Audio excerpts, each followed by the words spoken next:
He's a tactical genius, he's the one to see on VP4TV. He's wild and he's free. I'm on top, number here to you and me. With his cunning moves, he's rocking endlessly.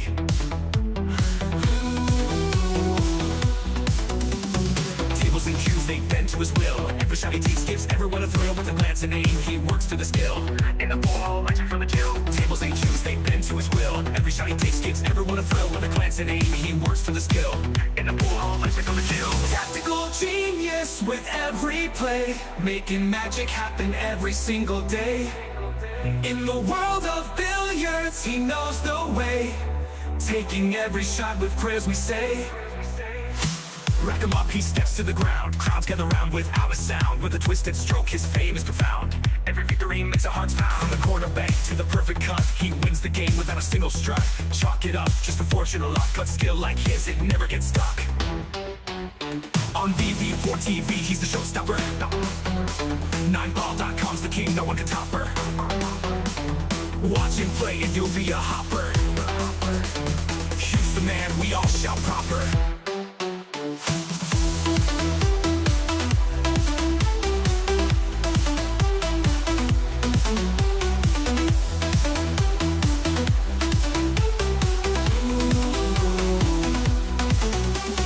Tactical genius with every play, making magic happen every single day. In the world of billiards, he knows the way, taking every shot with prayers we say. Rack him up, he steps to the ground. Crowds gather round without a sound. With a twisted stroke, his fame is profound. Every victory makes our hearts pound.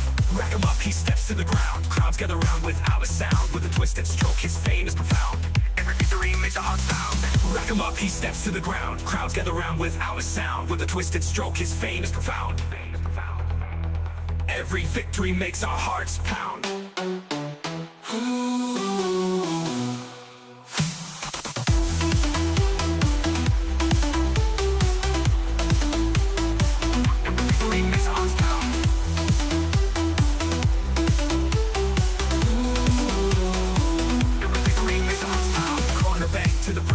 He wins the game without a single strut. Chalk it up, just for fortune or luck, but skill like his, it never gets stuck. On VP4TV, he's the showstopper. 9ball.com's the king, no one can top her. Watch him play and you'll be a hopper. He's the man, we all shout proper.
TG from Kilmarnock Town, got your hustle down. Streams the pool games live, makes our day come alive. Early mornings on your grind, Tesco shift unwind, but you find the time to play, stream the virtual day. OTG tactical genius, every game you bring us with your skill and your flair. We're glad you're always there. Virtual cue in your hand, And that's a sucker scratch. Look at the line. Commentator's eye. Don't say I didn't warn you. OTG tactical genius, every game you bring us with your skill and your flair. We're glad you're always there. Virtual cue in your hand, amazing shots you land. From your home to our screens, living out our pool dreams.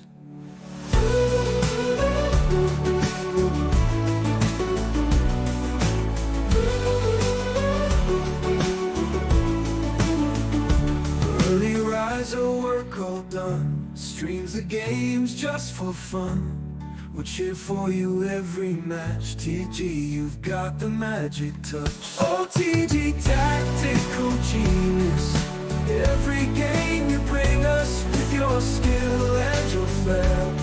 We're glad you're always there. OTG tactical genius, every game you bring us with your skill and your flair. We're glad you're always there. This for the 101. Absolutely sensational once again. Virtual cue in your hand, amazing shots you land. From your home to our screens, living out our pool dreams.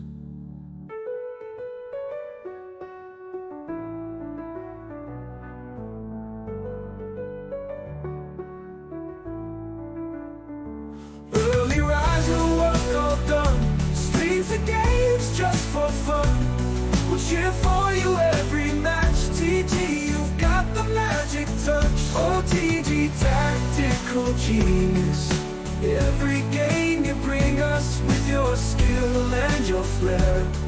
We're glad you're always there. That was fantastic.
Where's the... No bar, no pinball machines, no bowling alleys, just pool. Nothing else.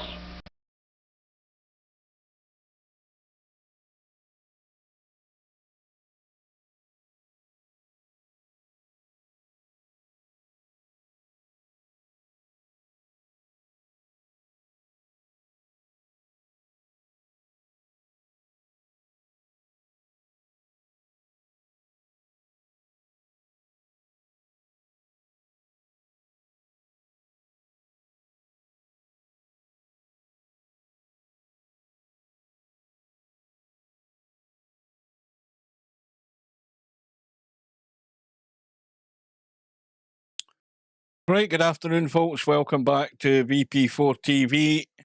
We have a match just about to start, maybe another minute and a half. We've got a round 3 match in the 2025 Virtual Cowboy World Championship. And we have Jose representing Spain and Coldest Pillow representing Wales.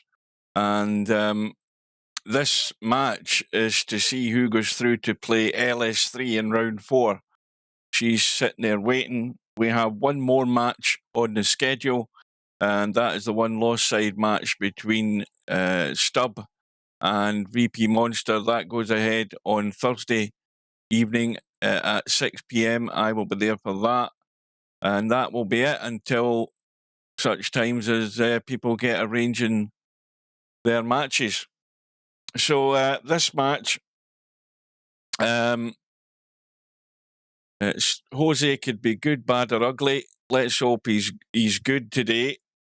Coldest Pillow in unknown territory in Cowboy, but Jose not to be taken lightly. I can't call it. I don't know how it's going to go. I just hope it's not as long as what we had last night. We were almost 3 hours last night with Larry against Miskin, and Larry eventually fell over the line. Well, hopefully not Thursday, because that'll clash with the Stubb Monster match. Anyway, that room is about to go up, and we'll get in. Race to 3, lag for the break. We should all remember that by now. But it's now the top of the hour, and within the next 30 seconds, that room should be there. Hopefully. Hopefully we don't have any technical issues server side. There we are. And let's get in.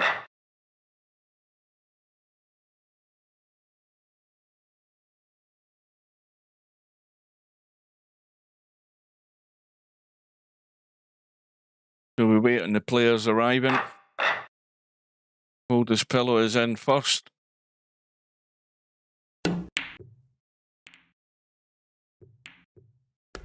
Yeah, that's not the most reliable break, trying to draw the ball from the 3 to the 5. So we've got Jose on the right-hand side with the black shaft.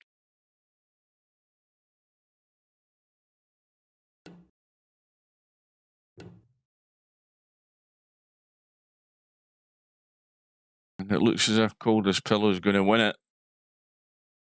He certainly has. He's nailed the lag. So off we go.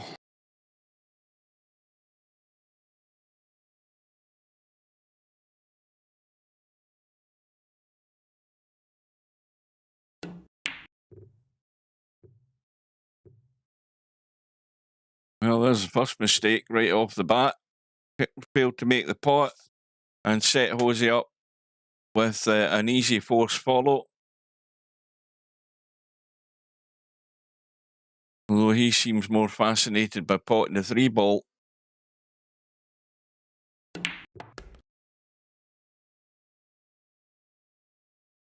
Now this is thin. Again, it's in between a force follow and a thin edge, but it needs to be very thin. But again, catching that 3 ball, half ball is good.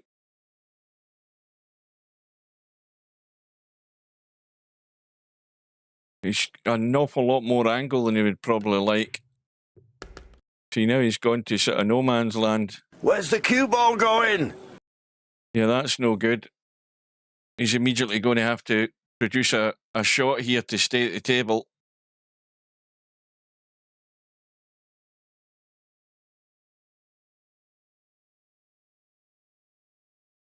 Big stun to get to the 3. Unless he's going to try and use the rails. And that's what happens. And he may well have caught that 1, but the 5's bumped out of the way. So, short and sweet visit from Jose.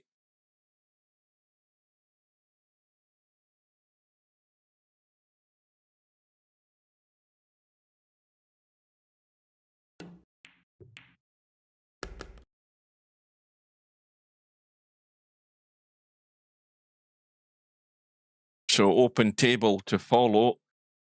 A carom and a pot made in the same shot. Needs to keep moving, and that'll do.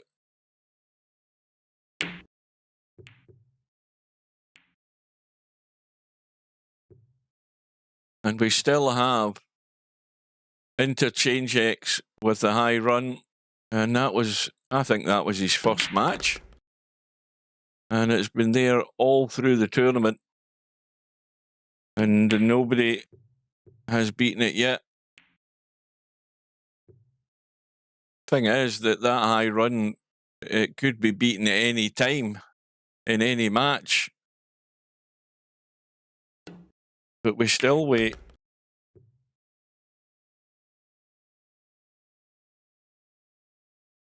Well, the commentary, the live stream has a delay of about probably between 4 and 6 seconds, depending where you are in the world.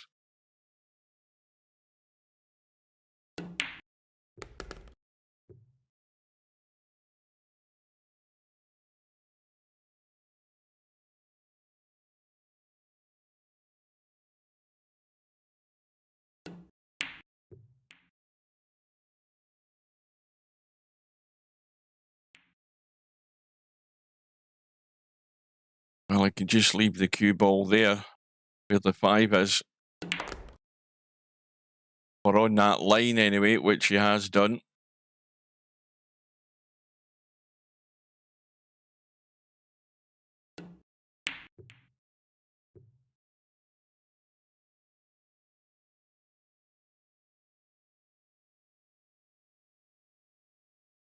Now, I would go forward with the cue ball off the rail to come back out into the table. Coldest Pillar decided to pot the 3, which is actually not a bad idea considering he's got the cue ball pretty good for the carom. Now you can get the 1 on its spot and use that 5-1 as the follow-up.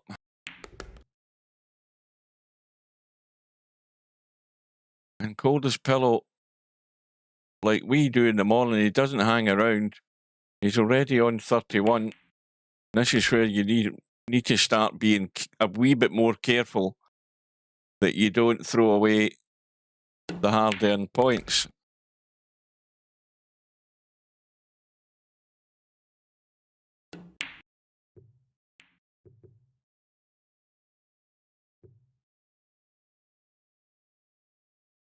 But this is the punishment you get when you fail on 7. You've got to expect that, but at the same time, you've got to be good enough to react to it as well. So Jose will get another chance at some point, and he's going to get that right now because Coldest Pillow's missed the carom to the 1, but a valuable run of 44. And contributions like that are good enough as long as you're regularly doing that. And this is where Jose needs to respond. He knows now he needs to get something a lot better than 7.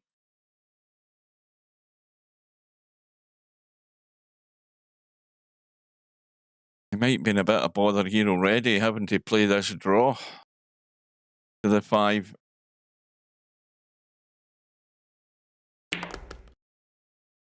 And he missed it. And there you go. Well, if he keeps doing stuff like this with his visits, he's going to have a short match tonight. Getting himself out of line immediately.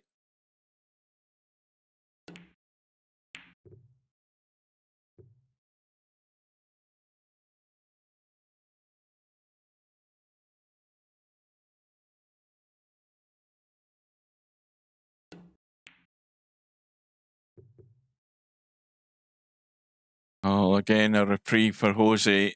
This time, he's got the carom set up for him, so he just needs to play. I don't know why he's looking and playing the 3. Is he trying to nudge the 5 as well for the open table?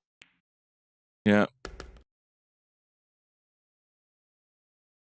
Now that he's going to pot the 1, he has to stay in that kitchen, or at least get to the kitchen line if he wants to play the carom to the 5. That'll do.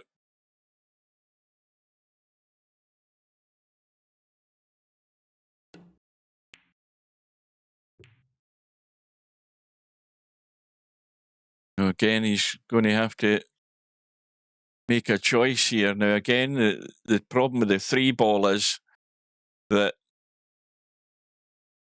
you've got to stay. You've got to probably make this carom to the 5 next. So you really just want to drop through. Either leave a force follow or an easy enough edge towards this 5. Let's have a look at what he's done. Now, my donut's not working again. My donut's doing weird things. Hang on. That seems a bit like a bug. Well, we missed the shot, so I don't know what the hell happened there, but he missed also. He never got the line. There we go. The donut's working again.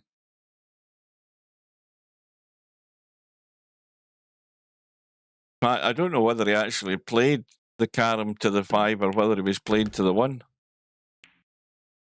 But nevertheless, it's far from impressive from Jose in this first rack. He's had 3 or 4 visits and only accumulated 21 points. So he needs to warm up quick. Or let's put it another way, he needs to get a lot warmer than he has been so far.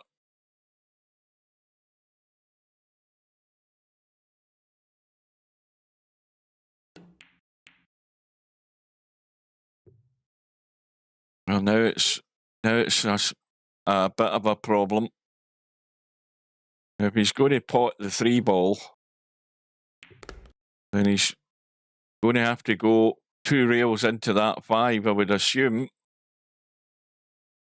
Or the 2 rail to the 5's makes it a lot bigger target like that. And now, to me, the obvious shot is just tuck that 1 ball away, drop behind the 5. Or, if you can hold it like that, that'll do. Watch the cue ball. Any more than that, it was gone. That's why you just have to get a wee bit more careful. Coldest Pillow's busy scoring points, but that could easily have got away from him there. Already up to 73. And only 11 minutes gone in this rack.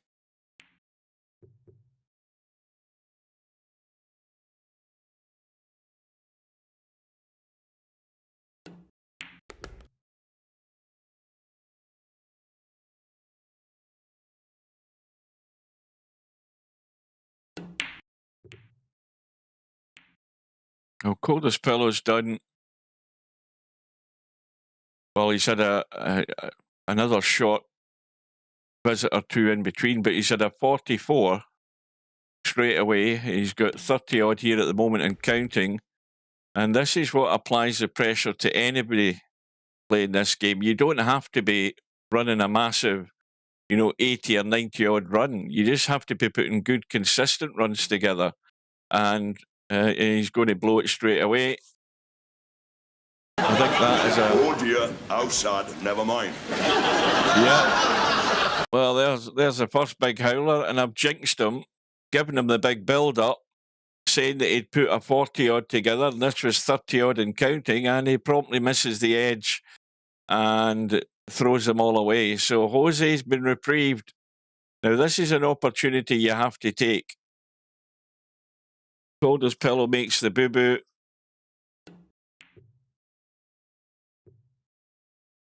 And, well, that's no good either, but he's got away with it because he got the carom onto the 5. Missed the pot in the 3. So he's already dug a hole for himself and managed to get out of it. Well, this is too much angle. He's got to be careful how this cue ball comes off. You look at it, it's heading towards the pocket, but 5 ball gets in the way. Now, the one thing to do would be to dab the 5 in, because it's going to sit near the 3. But it's a bit awkward, so if you can get a clean pot in the 1, that'll do. It's got to hold the cue ball there. And this is where Jose can turn this first rack around. Whether he's up to that, I don't know. But he really needs to put a score on the board. He's failed in all visits so far. Nothing impressive, and he needs to do something a lot better than he has done. Now, over to the right-hand side. Well, the 5 ball's going to spot, but I would still have made sure it went over to the right a bit better.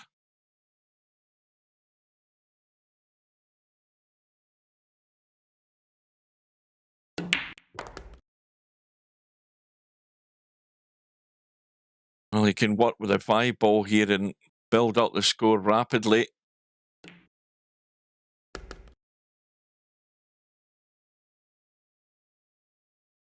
Now, can he pot the 5 and get an edge here, get a rub off that 3 ball? Yes, he can. And he can still pot the 5 here. I mean, he's dead straight in the 5. He can pot that and just drop through. You want to take as much as you can here. This is where you have to be greedy with a 5 ball for this opportunity.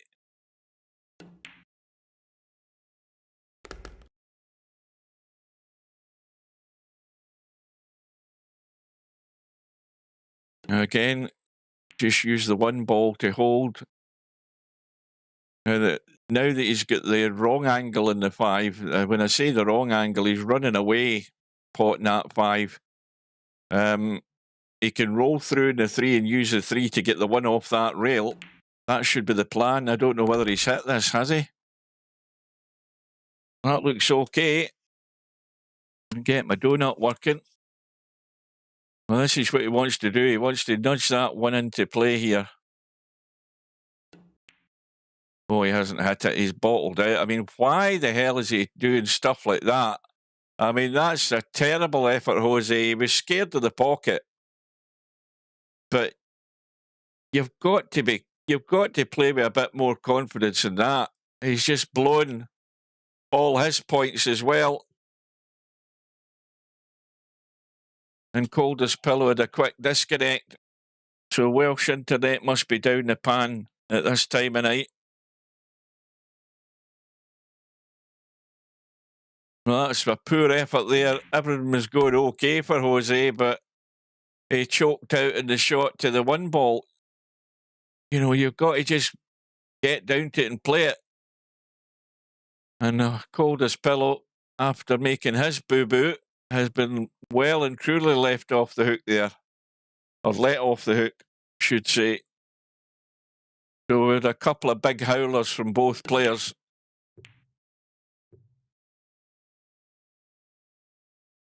At the worst possible time, just when they both accrued a decent enough amount of points, they've thrown them all down the pan in one shot.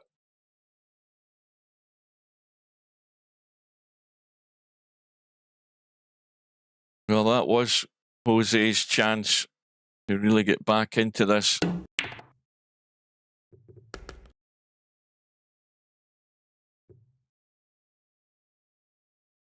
Again, this is a dangerous shot.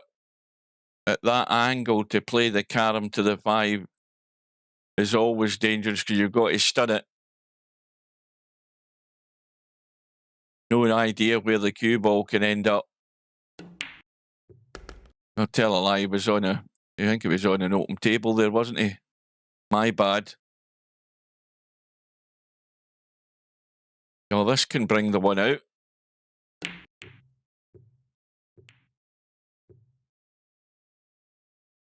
And now the table's much more favourable. Now you can roll through up above the 1, right up to the short rail and play the 1 to the 3 carom, or you can hold it short.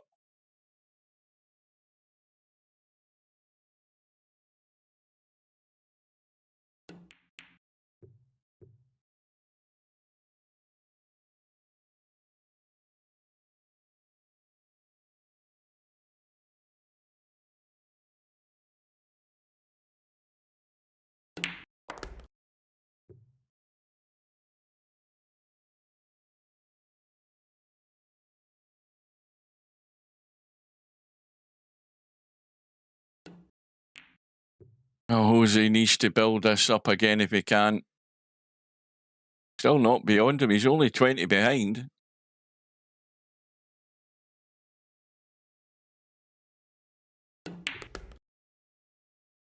And I've still to get my dinner as well.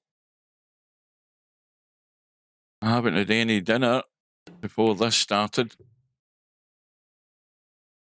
But it might be the case that I might have to take a little break and go and get something to have a nibble while I'm doing this. I had to do that last night and I might have to do it now. But in the meantime, I'm going to open a new 5-litre bottle of water and have a drink because I've just emptied the other one. Well, this needs to, it needs to move. Well, can he make anything? Well, he can play the draw. Get the carom onto that 3.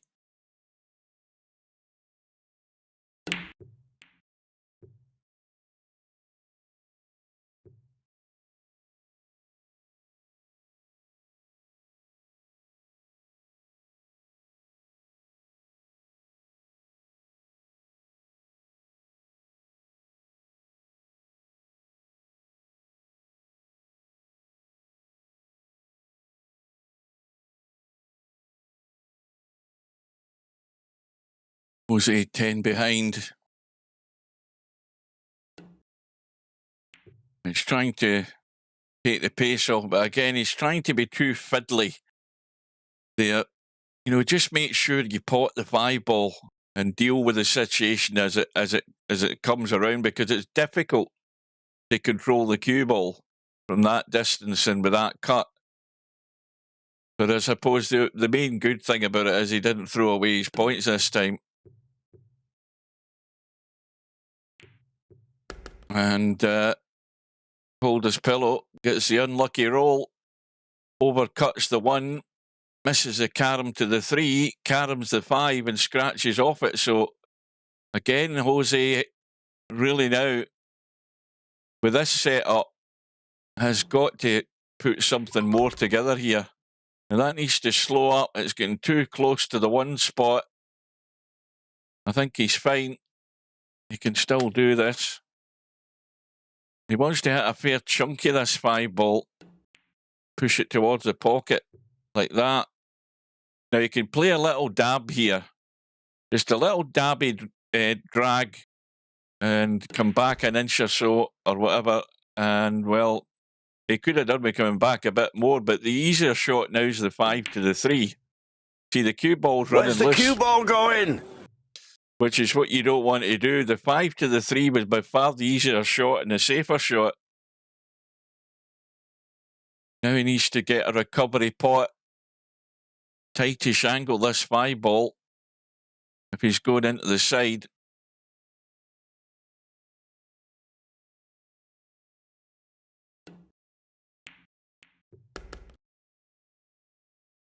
Now he's out of line again. Again, a dangerous sucker scratch shot here if he's going to play the big stud to the 1.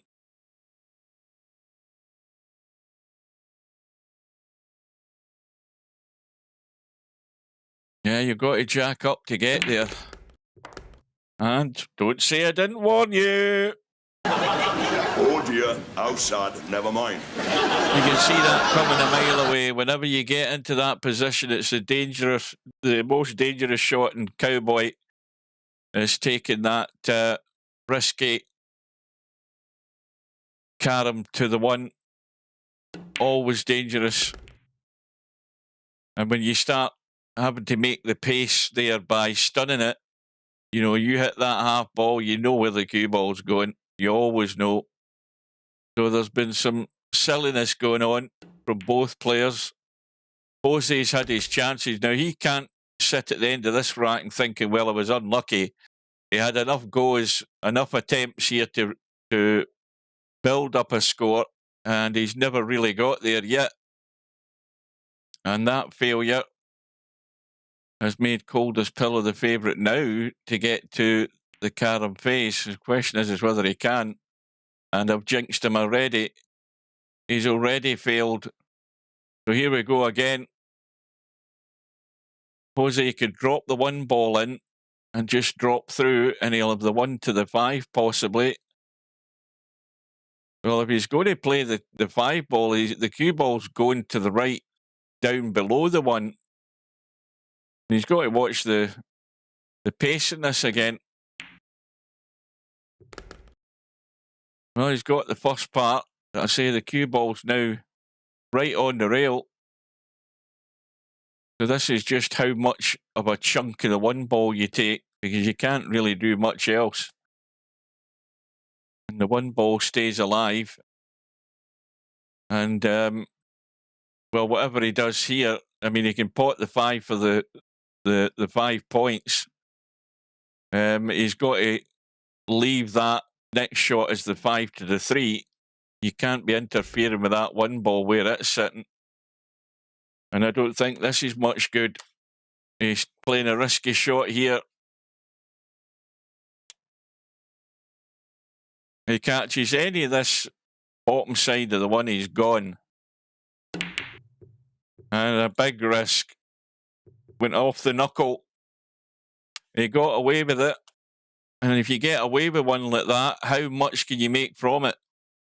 He's now got himself into the lead at the moment. Well, it was looking like a quick match early on. I mean, we're only 10 minutes in, and Coldest Pillow had got himself well past 50 odd, and now he's stalled. What did I think Jose was on there? I thought Jose was taking the lead. He's not taking the lead yet. And he still won't, because he's missed the carom again. But kept his points, 17 from that visit.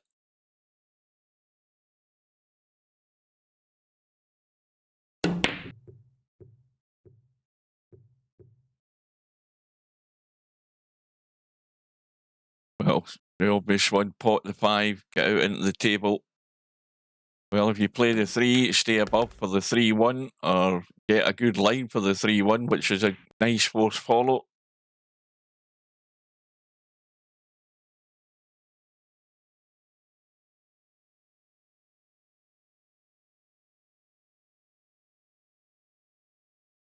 Well, I mean, if you've got a decent enough angle on the 1, you can pot the 1 and leave the 5-3 carom, knock the 3 in, get it back in its spot. Let's have a look. What's he got here? You really want to be playing the carom like an edge where you're brushing past the 3 if you're going to ever do that. But he's got the 3 in its spot. The problem with that is he's at distance. And this needs a thin edge. Could be a perfectly safe shot, though.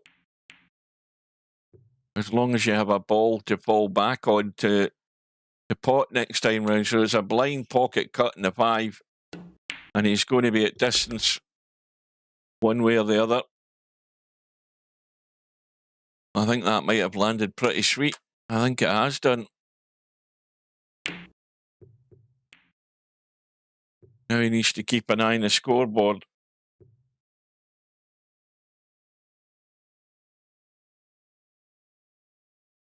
Welcome to Philip, whoever Philip is, because if you ever told me, I can't remember. Well, this match is 28 minutes old, so we're almost on the average. I mean, I say like 30 minutes is average for a rat and cowboy. Maybe a wee bit shorter than that on a good day. Coldest pillow into the caroms.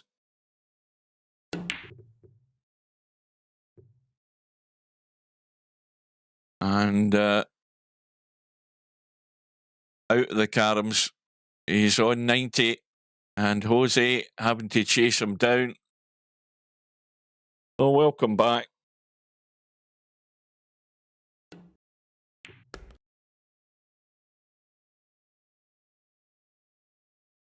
I think Jose really wants to make a move here. He really wants to get to 90. He can't be faffing about because he's only given Coldest Pillow the opportunity just to open that gap in the carom phase. He wants to get to him while he's on 90 if he can do it.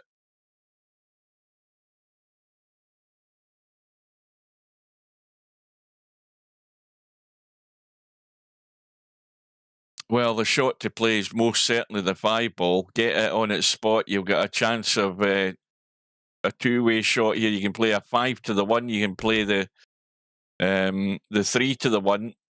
In fact, the 3 to the 1 looks the better idea to me because with any luck, you might knock the 1 in. And that's not going to get there. Again, I don't know why he didn't play it. To me, the obvious one was always a 3 to the 1. It was far easier. And, I mean, he should still never have missed that 5 to the 1 because it was just, probably just as easy. Because you've got a rail to go to hit that one. It's a huge target. And that's another fail from Jose.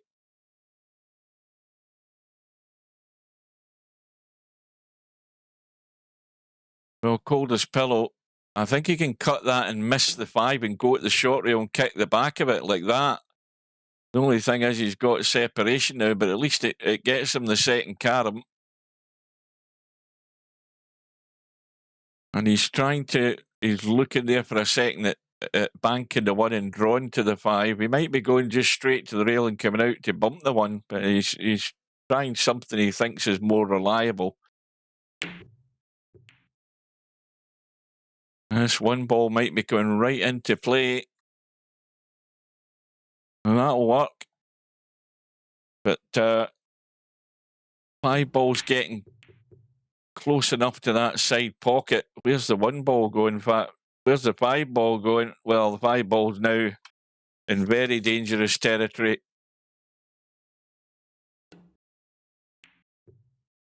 And he's, well, I think he did the right thing there, chickening out, because if he's trying to play that way, any force to that 5, he's more than likely going to go in off.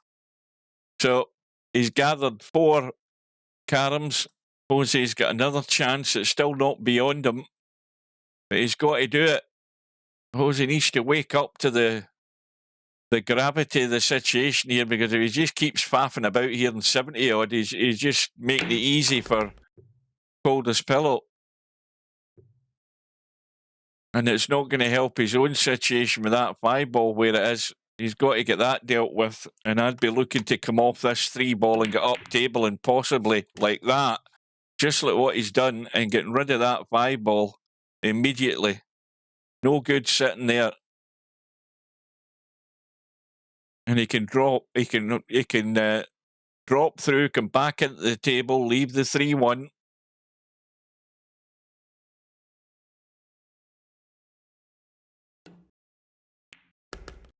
Got to make sure you drop through far enough, though, which he has done. That takes him to 80. So all the time he's doing this, he's got to keep an eye on the scoreboard. You can get shown, and of course he's blown it. That's a terrible shot. That is a terrible, god-awful shot he's just played there. That just needed a little controlled sort of draw, a little screw shot, a gentle, controlled screw shot to that one ball. And he tried to slam it with a stun and straight into the pocket. It's really poor. But here we go. I mean, Jose's had more than enough opportunities. That one there was thrown down the pan.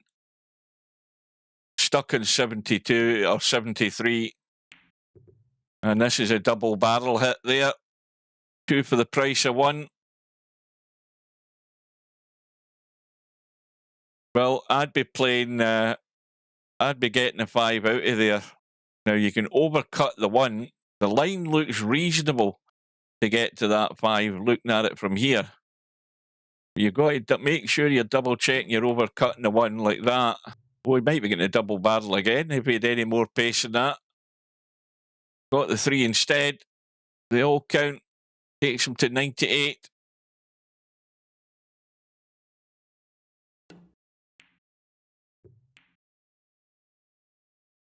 Now he's got to wind it in and take what he's got. He's got 5 valuable caroms there. I would just run to the long grass or do something. Hit a rail.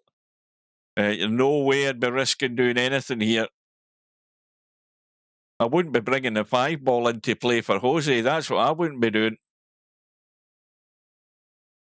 I'd just be making sure a ball got to a rail and keeping my 5 points. And then, judging by the way Jose's been going on, I wouldn't be sweating too much that he's going to do any major damage when he does come to the table. But this is high risk if you start really trying to manufacture another one out of this. Well, he's squeezed another one out again. And the 1 ball's gone dead to the rail. And I think the 3 ball's in the way of the 2 railer to the bottom left-hand corner. Yeah. Well, he's playing that pocket, but there's no way it's getting there because the 3 ball's right in the line, unless he's going to try and go left side, which is even more difficult to judge. And he's trying to get this to spin towards this corner pocket. This will be some shot if he pulls it off. So hard to judge. But he left the 5 ball where it is.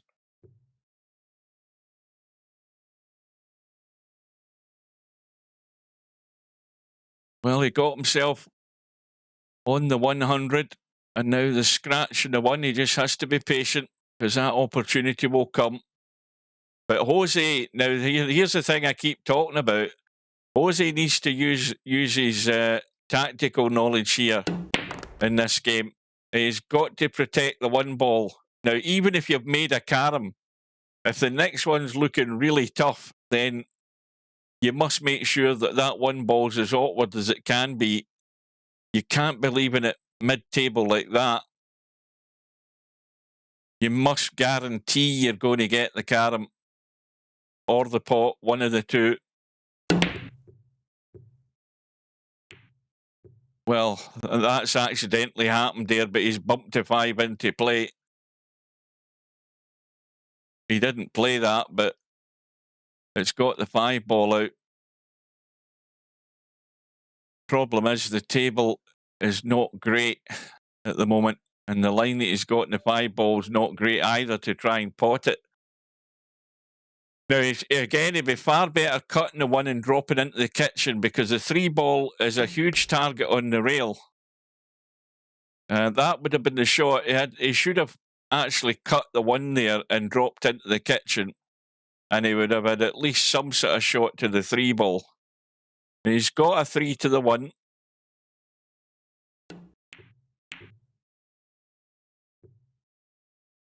And he just needs to keep something in play each time that he can still work this. Now, that 3 ball looks tight. If he's cutting the 3, let's have a look at it. Well, it's not on the rail, but that's the one he wants to be playing. And he needs to come out behind it as well. Well, he'll have the force follow to the 5. Because think that the 3 ball looks like it's running into the 1 ball, but the cue balls should be coming through to the 5. That takes him to 85. Well, now he can pot the 5. He should be brave. See, this is where you have to grow up here. He should be potting the 5 ball and coming up into the middle of the table. The 5-1 is there for him. He's bottling out. He's bottling out. I'll tell a lie. My bad. He's an 86. He's an 86. I've just realised he's an 86.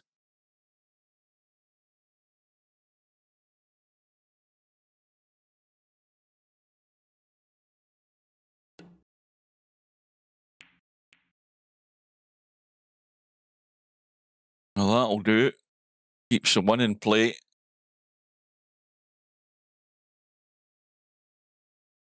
But going back to what I said earlier there, Jose's, he's doing his best to get to 90 here, and that's fine, but he cannot afford to set anything up here for Coldest Pillow.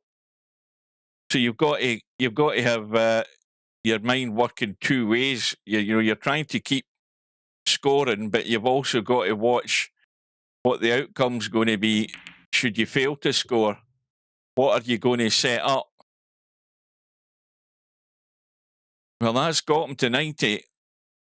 And he's got a setup to follow here. Now, ideally, he wants to try and just gently brush this 3. And if he can get behind it, well, he's got behind it, but he hasn't got behind it on the other side, like the left-hand side. And now it's vital he keeps what he's got here. And the one thing that's dangerous is where the 1 ball is. And this is exactly the scenario I'm talking about. You've got a dodgy shot to try and make a carom to stay at the table, but you've also got a dodgy position with the 1 ball. Because this is a pretty much a free go at getting out here if he doesn't keep this 1 ball safe. And I think he knows that. He's got 18, he's got into the caroms, and he's got a dodgy position with the 1 ball. And that's going to do no good. Now, this is a force follow or a very thin edge. Now, I prefer the force follow because it's fairly easy as well, but the thin edge is touchy. You've got to get this really thin to catch the far jaw, and it will go in. So this for 1-0.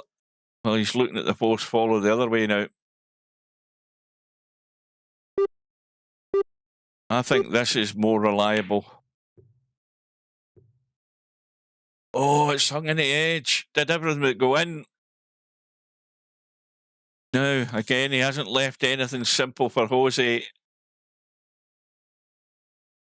And either way, it's dodgy. He can go 1 ball to the rail, to the 5, and maybe scratch.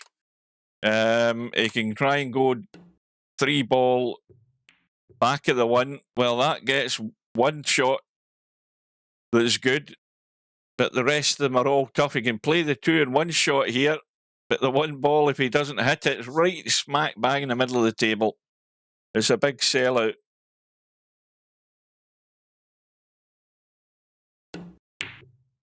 That's going too wide. Yeah. Well, the 3 ball might cause a bit of interference. Then again, it might not. So now, what pocket did Coldest Pillow choose there? Because I've never seen it. Well, he was trying to call the side, but he's hit the 3, so that would have been an illegal shot anyway. Had that cue ball gone in there, it wouldn't have counted because you've got to scratch clean. You can't hit another ball.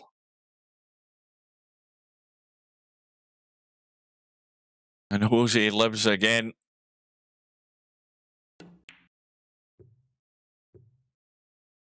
Well, I don't know what he saw there for a shot, but that was bloody awful. That was absolutely nowhere near it. He had no English on it to get to the 5.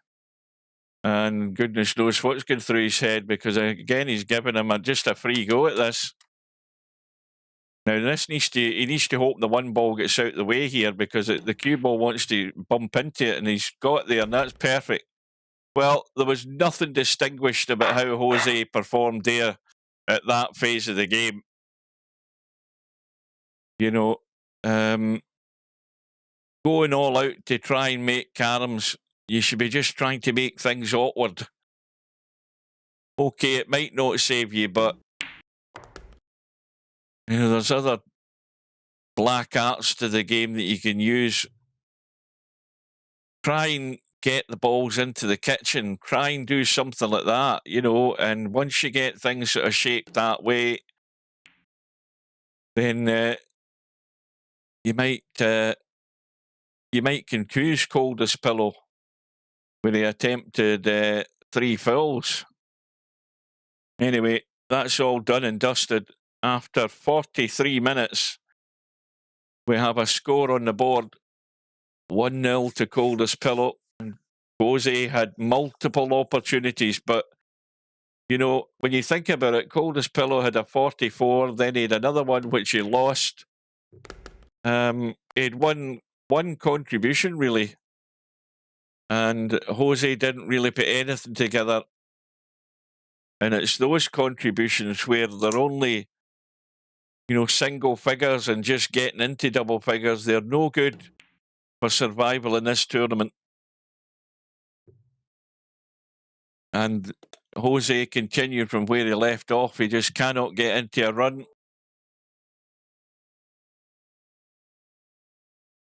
But it still might come, and there's a long way to go. You've just got to get your eye in, and it can click into gear at any time.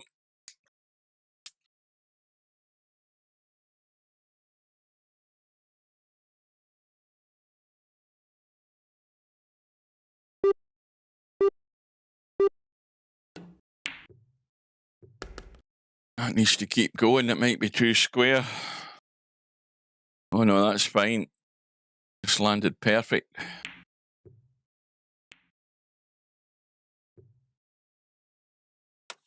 Well, this isn't so perfect.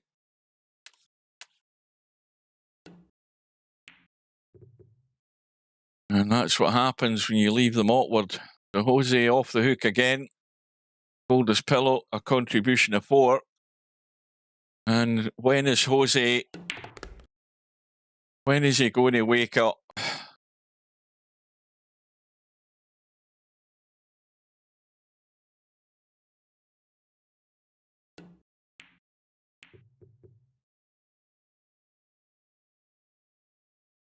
Now, what I'd be doing here is I would be stunning the one in and holding the cue ball right there and playing the 5-3 next. I'd just be killing it stone dead. See, he's letting the cue ball run. See, that's not controlled. Not really, when you think about it. I mean, who knows where it could end up in a straight line behind the 3-5 there. He's got lucky and he's ended up there, but there's simpler ways to do things, Jose, and that wasn't the simple way. You don't want to run the cue ball if you don't need to, and he didn't need to run the cue ball there. All he had to do was kill it. He was going to be pushing a ball to a pocket for a follow-up pot.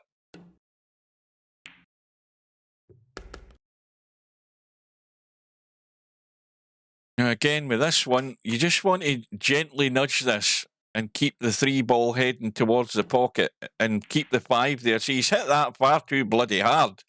I mean, this is what I'm talking about. Players who don't see the obvious thing and think about the next shot. He had to play that gentle. He would have nudged the 3. The 5 would have been there or thereabouts. And he could have potted the 3 and get out in a decent enough shape for the follow-up carom. Now he's having to work harder. Now the 5 ball's on its spot. Now he's miles away, and now he's in scratch territory again. So he's gone about this the wrong way, the way I would have done it. Whether it's right or wrong is immaterial. It's not the way I would have done it. But look at the 1 ball. You see the pace? Where's the cue ball going? Well, the cue ball, I should say, not the 1 ball. And, well, he's lucky that although he's hooked in the other balls, he can pot the 1. He really needs to get control of himself here.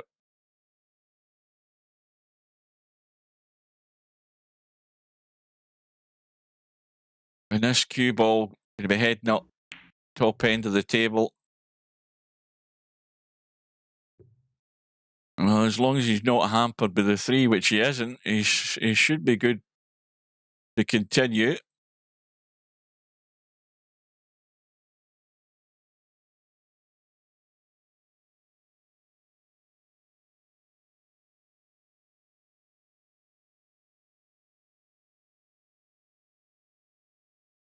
Well, my alarm bell rings whenever there's too much angle in a shot and you're trying to make that carom down the line of the balls that are spotted. Whenever you see that, the alarm bell should ring, because you know what's going to happen. You're having to play the shot firmer to stun it, to get the line to the object ball, and if you don't get that line right and hit it half ball, then you're heading to the pocket. It's always a high-risk shot in Cowboy. Time and time again, many a player's been caught out with it. And you can speak from experience, because I've done it myself loads of times. Now, Jose still at the table. And cue ball again catches the wrong side of the one. Dangerous territory once again. And now he's completely out of line. Now, there's 2 ways to go about this. You pot the 5, go up and down the table, then you've got the 5 to the 3. That looks the favourite shot here. You need to make sure you're coming up the table to the top end and back down towards the kitchen end so that you can see the shot open out. Now, he's hit this too soft. I mean, that's no good. That's useless. It's a useless shot because he needed to come back down. Now, if you look here, anywhere like that on this end, if that cue ball runs back down, you've got a wide open 5 to 3. It's a huge target. You can't miss it. And now he's having to dig something up with 2 rails, and he's got it. But again, I keep going back and I keep harping on to the same thing. There are simpler ways to get there than making your life that bloody more difficult by not seeing the obvious. And again, there's nothing under control here because everything's loose. You know, everything's loose. It's doomed to failure at some point.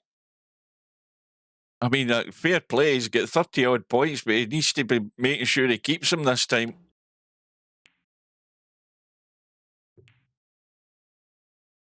Well, the obvious one now is just dink the 1 in and use that 1 to get the 5 immediately into play. You shouldn't be looking around at anything else. I mean, this is just drop the 1 in, use the 1 in its spot to nudge the 5 out.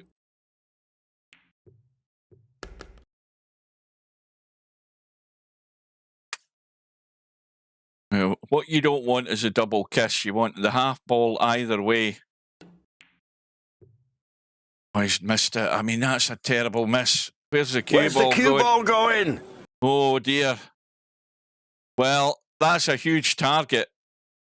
If he'd actually stayed a bit lower, he was a bit sort of tightish to the angle, so I think that's what worried him. If he'd stayed lower, he'd had a more square shot. He'd have been more confident in playing it. Well, he's kept his run, but it's still not going to be good enough. But it was there was nothing where you would say Jose had things under control in that complete run there. Everything was a struggle just to stay at the table.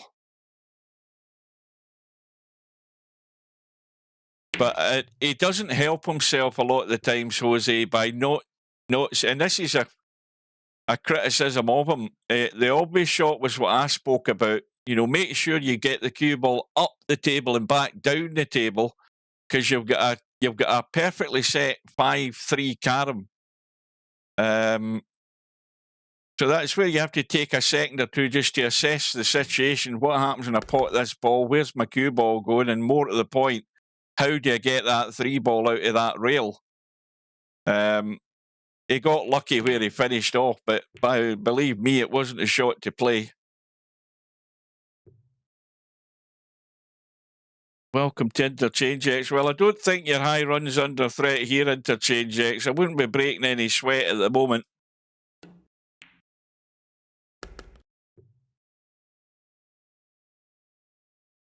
There's been one disaster after another.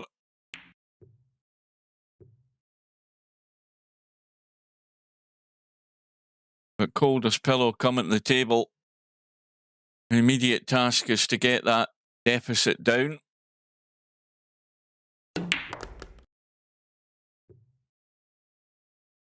Any respectable coup going on? No, no. Far from it.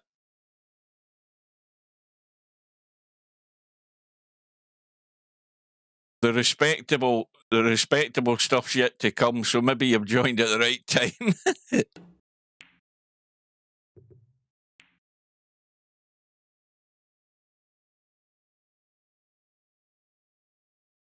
And Coldest Pillow's already gathered up 20 points here.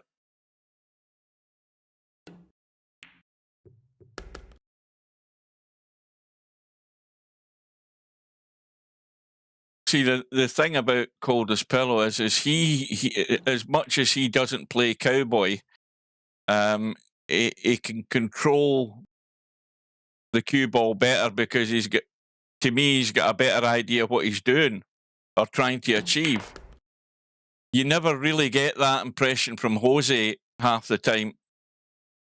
It's a struggle most of the time watching Jose.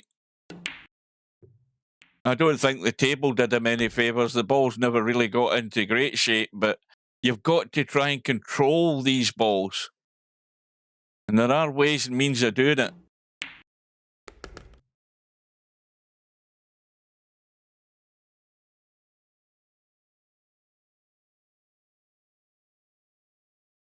I mean, even a shot like this,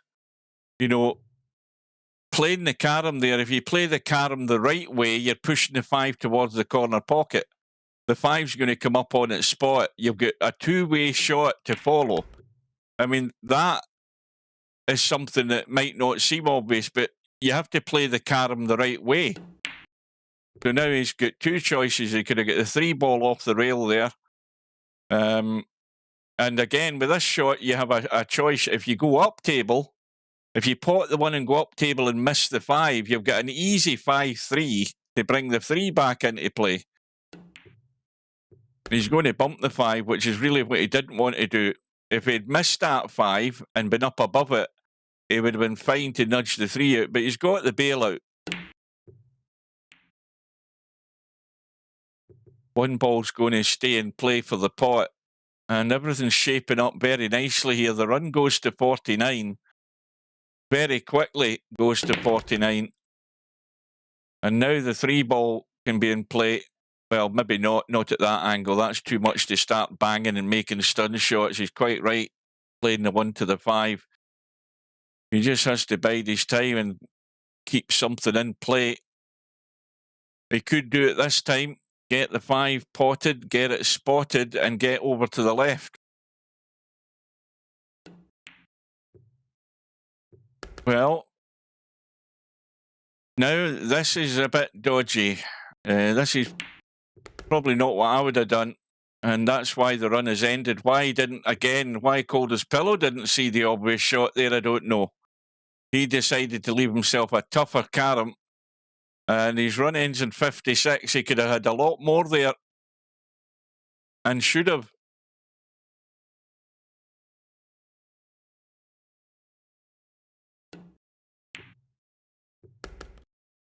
Jose's got a similar problem here. He's in dangerous territory again here. Although the angles, this is fine because of the distance where he can just take a chunk of the 5 and bump the 3, but he wants to bump at half ball again. Like that. Still leaves him a pot in the 5.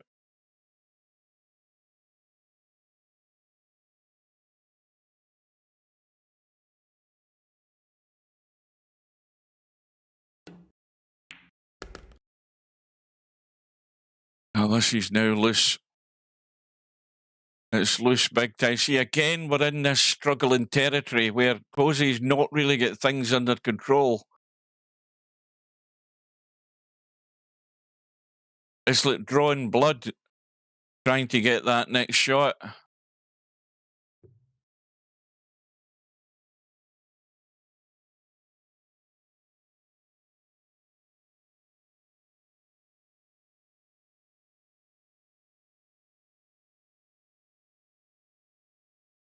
Well, there's a player that never ever I'll say that again. He never ever fulfilled his prospects. Matthew Stevens got to the World Championship semi-finals and whatever, and he never ever got. I thought they all said that when his father died, that didn't help him, and he's. I mean, he still plays, but he's another player that's never really hit the heights that he probably could have. And it's even tougher now considering all the talent that's out there.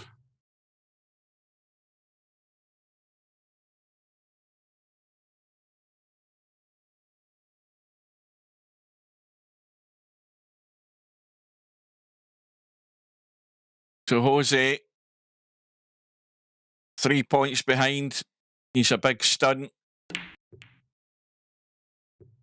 One ball's going to come across for the pot, but again, the problem now is he's going to have an awkward choice here. Well, his decision looks as if it's going to be the 3 ball, so now he needs to get good with this cue ball to make this carom simple.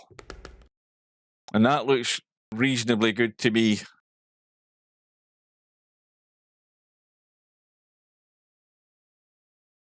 Now, don't hit this too hard. Got to try and keep the 5 ball in play, and I think he's bumped it too hard. He's got a dodgy cut, cue ball running loose. Anything can happen here.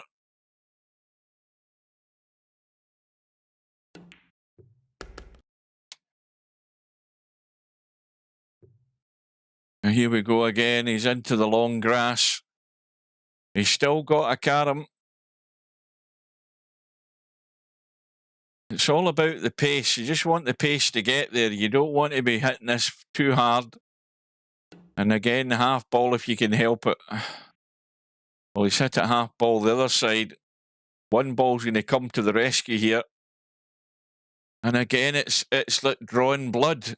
He's got 26 points on the board. And it's all hard work. There's nothing easy in this visit.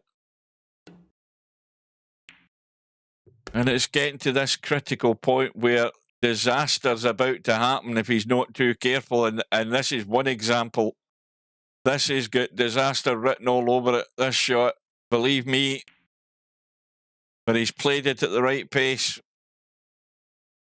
Now you pot the 3 and you stay up there for the 3-5.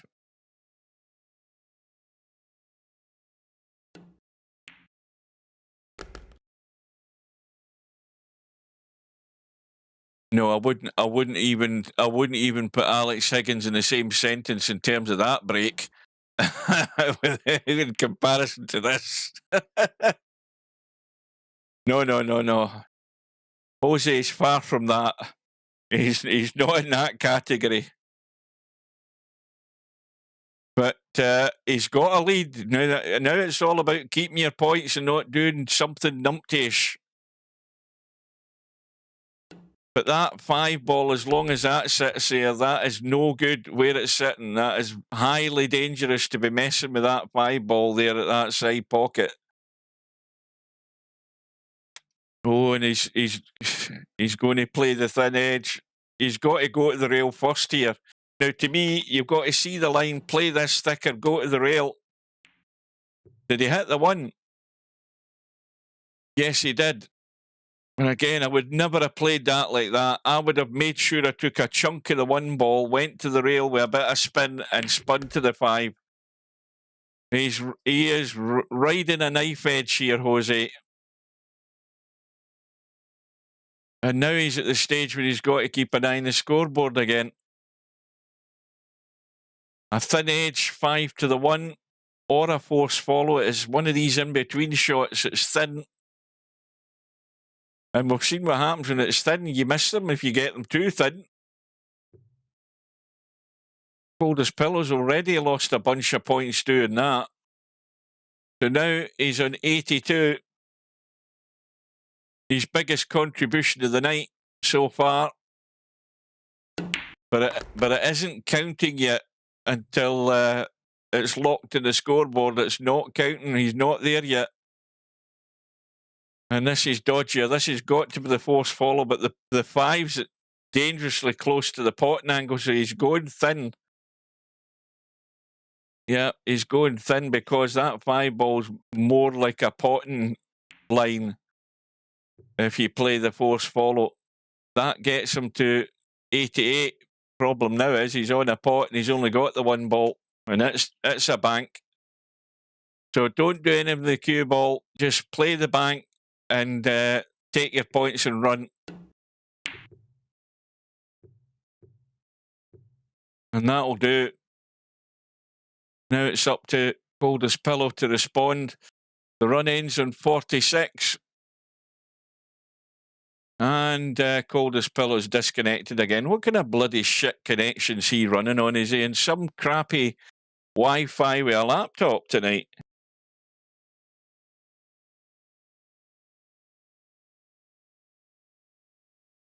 That's him in 2 quick disconnections. This Welsh internet's a pile of piss. So it is.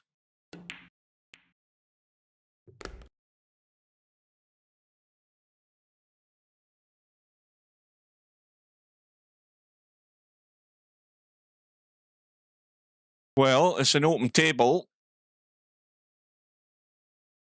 Pot in a 5. Hold the cue ball. Well, he's going to have the draw. The one thing about Coldest Pillow, though, he's not going to hang around and getting close to Jose because he builds the score up quickly. Doesn't mess about. He sees what he's wanting to do and he gets on with it.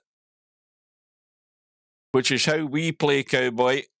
We don't faff about. Well, we do faff about, but we've got a general idea what we're wanting to do. Oh, was there problems in the server yesterday? I never noticed any. Welcome to Larry. Triumphant from his marathon win last night. Didn't bloody win soon enough, though, because it was well past my bedtime when it finished. I just hope that complaint is registered.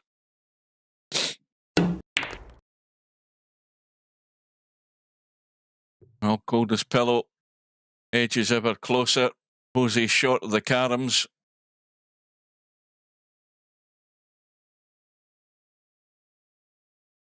Now Coldest Pillow struggling to stay at the table. And he's going to have a dodgy cut back in the 3. Or a dodgy 5 or a 1, whatever he chooses. But doesn't hesitate. Once again, it's getting to be a wee bit of a struggle now.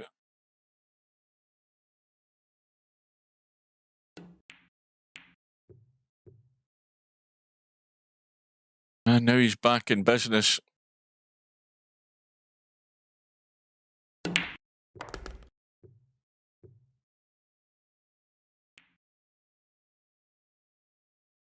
That takes him to 87. Now he needs to keep the 1 ball in play here because he's only going to have the 1 ball to work with for his next shot. And that needs to keep running or it needs to slow up. One of the two. He's in no man's land. He's on 88, tied with Jose. And a dodgy cut.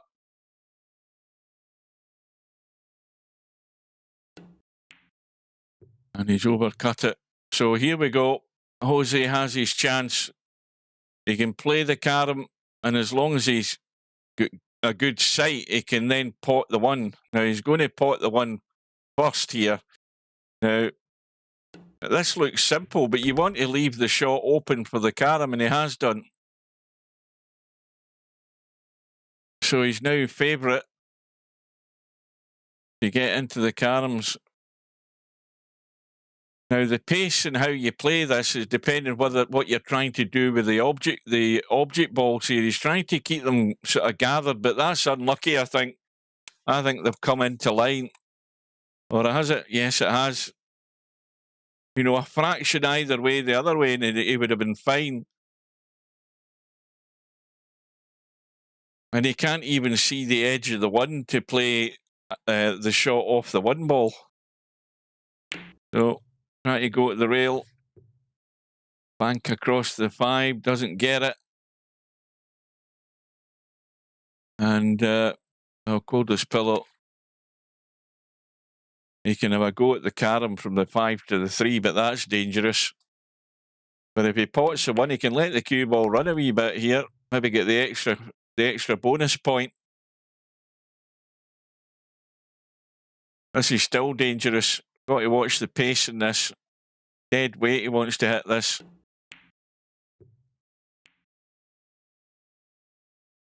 Well, that takes him on to the carom phase as well. Table's no good the way it is.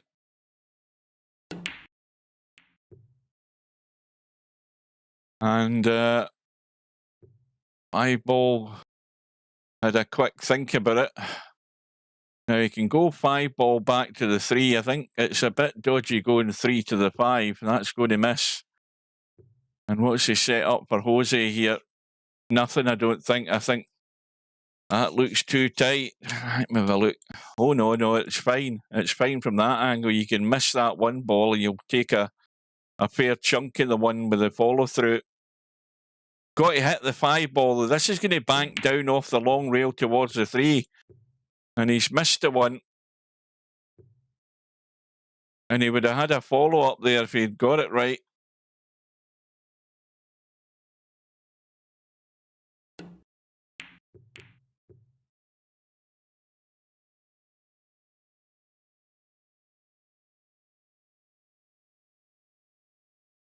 So 1 hour and 9 minutes has gone. And we've still not finished rack number 2.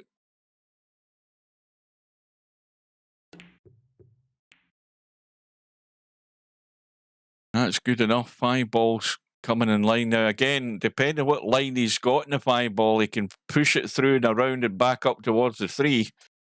But we'll see whether he can do that. Let's have a look. Yeah, this is dodgy. He's dicing with danger here. Hoping to get to the short rail, I think. Yeah, it's looking ropey heading that line there. Well, he took the risk and he's got it. And what's more, the 5 ball has come right down towards the 3. And, this is just as dodgy, but he's got to bank the 5, get it to the long rail, short rail. And now he's got trouble. But these caroms are vital. Priceless at this stage. He doesn't want to do anything to throw them away. And a little nudge in the 1 brings it into play. Now, this is reasonably safe as long as you get the line, but don't do that. Well, he'll be happy with that. He's gathered up 6. It takes him to 97. And Jose, well, he has a start here, but this again is doomed to failure if he hits this 1 ball full in the face. And he's going inside just to nudge it away slightly. And the 5 ball coming into play for the follow-up. He's got to think about the next one, though. If he can get that, he's got to take a risk. He's got to bump the 5 ball around the table, hoping it doesn't scratch. And if he gets it, well, he's played it safe. But see, this is... well, again, he can do it here. If he's actually trying to make a run, he can do it here. He's got to play this with enough pace to get the draw back to the 3, but the 5 ball is going to go on that line there and down this line. It's going to be down sort of first diamond with the line that it looks like here. He doesn't need to thump it. And that looks not bad. It looks not bad. and he can go inside to the rail with maybe a wee bit of spin, and hopefully he doesn't get a double kiss. If he banks the one out, that might do him a big favour. Got to be brave.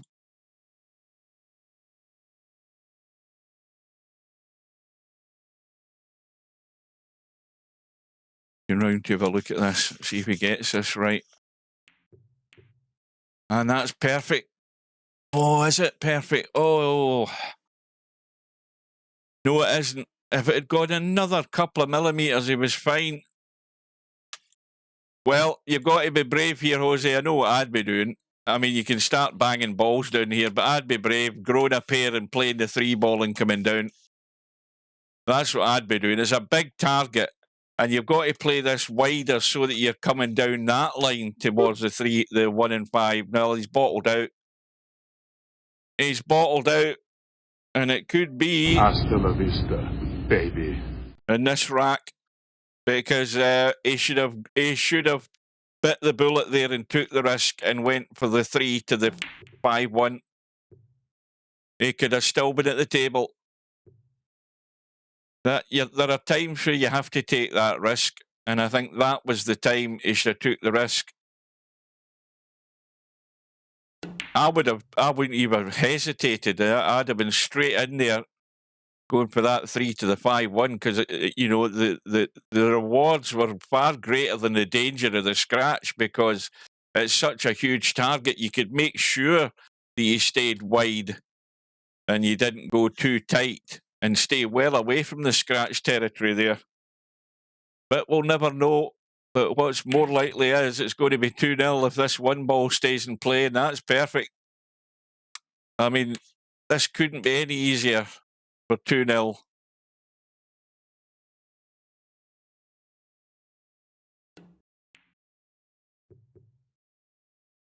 Well, it was easy.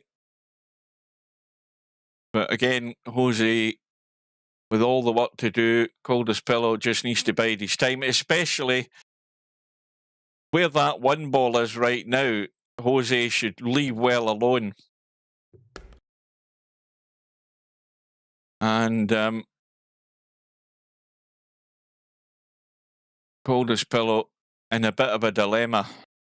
Now, he's got to screw the nut himself here, because Jose's played the deliberate foul. Coldest pillow is going to get him down to try and hit the 1. Which, if he doesn't get it, he'll be in 1 foul. Jose's already in 1 foul. And it wouldn't do any harm for Coldest pillow in this case to pot the cue ball and put Jose in 2 fouls. This is what I'm talking about. You have to use the head. Now, all that Coldest pillow's done is banked to 1 and actually potted it by mistake. In which case he's set Jose up with a starter. Yeah. So Coldest pillows went about that the wrong way. I know what he was trying to do. He was trying to put the 1 over near a pocket and put the pressure on Jose there, but all he's done is given Jose a starter, and this could all fall into place. You just never know. But again, Jose has to hit this, because look where the 1's sitting. He's leaving the 1 exposed wide open for the outshot for Coldest pillow. If he doesn't get this, well, now this is time where you have to hit this with a bang. He should be hitting the 1 to get to the 3 and taking a risk here. But getting that 1 ball out of there, oh, he's not got into the cue ball enough. Again, didn't play that with any control at all. He didn't get the stun in it. He just banged the ball. He didn't have any control in the cue ball. He would have made that carom every day of the week if he'd played it right.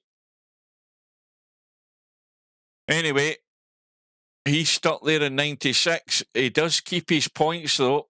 He got 2. Now, this outshot on the 2. Where's he going? What pocket did he call here? Because I don't know what the hell he's doing here. He's just trying to manoeuvre the 1 ball over the side. And that's actually quite a good shot. Now this is asking for trouble. If you catch any of that one ball, you're going to pot it. Well, he's now called your bluff, Jose. What do? You can't leave the one ball there, whatever happens. And he's trying to get a line behind the three. And has he got enough of it? He might have just left an edge. Yeah, that's no good. In fact, that helps Coldest pillow guide. That guides him the way this is set. And he's got it too thin. Jose lives again. And Jose needs to keep switched on to the perils of the one ball. He needs to keep switched on to that and try to play dirty. Because you just never know if this 5 ball gets into play, and that's another good shot. It would have been better if the 5 ball had come out a bit more, but you never know when Coldest pillow hits this one ball. He's going to probably kick it. It might set up Jose with a start here. He might not be dead and buried yet.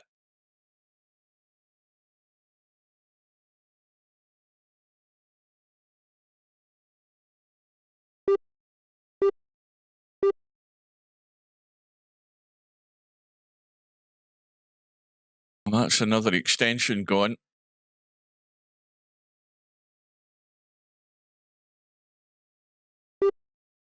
Don't forget, the one ball is in the kitchen here. At least he's got the hit. And the one ball's gone to a reasonably safe position. Now, does Jose want to play that one ball? Well, he does want to play it because he wants to try and make the carom and the 5, but he's got to get it. That's the problem, because he's bringing the one back into play.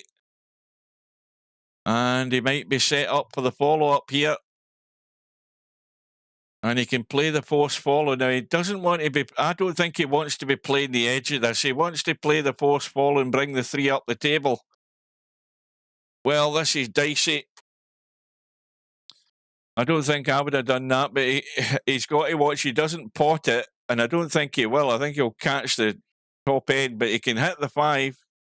It's going to be ugly, this, by the time he's finished. Takes him to 98. Has this got the legs? Has it got the legs? Well, it won't matter because he's done the right thing and he's kept cover. And that was very clever that time from Jose. Very clever. And this is what I mean about being switched on to the dangers in this situation. And Jose's actually screwing the nut there. Well, Jose should be doing exactly the same thing with the 5 ball. He should just be going into the jaw. Go into the jaw, off the knuckle, onto the 5. He's got perfect cover there, I think. If he goes, why is he playing the 5 direct? Why is he not just bumping the jaw? Hit the rail there and bump the 5. You don't need to be playing the 5 direct. You see, the problem with that is he's left an edge. Okay, I don't think there's enough really to make a lot of it, but he wouldn't have left any edge if he'd done what I was talking about.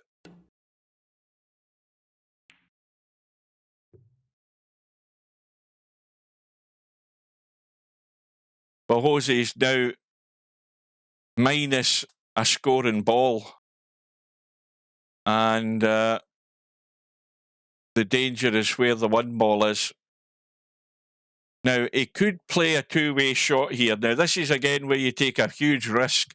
You go at the rail, bump the 5 in, and bring the cue ball out in line with the 3. And you take the foul, but the 3 covers you in the 1. And that's excellent. And that is definitely tactical genius thinking there from Jose. He saw the shot. He played it.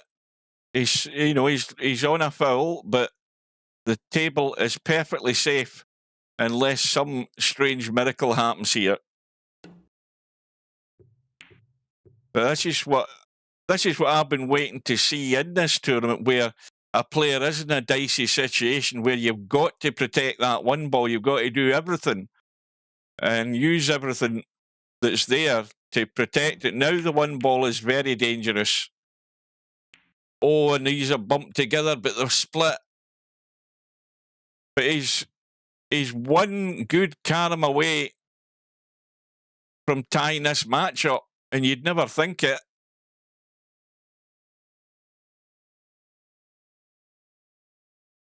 And you know that he's got to get this. He's got to get it. And he's again screwed the nut. And that's excellent. You know, don't try and do the miracle when you've got the shot on to bury your opponent. And that was the right shot. And this is how you can this is about survival in this situation. And Jose is doing everything right so far. I cannot criticise him, because that's exactly the gameplay that I'm talking about, that you have to be doing. Now, Coldest Pillow's trying to make the table as ugly as he can, and fair play to him. He's left it ugly. And now Jose, well, I mean, the difficulty here is actually playing the one ball and keeping it safe.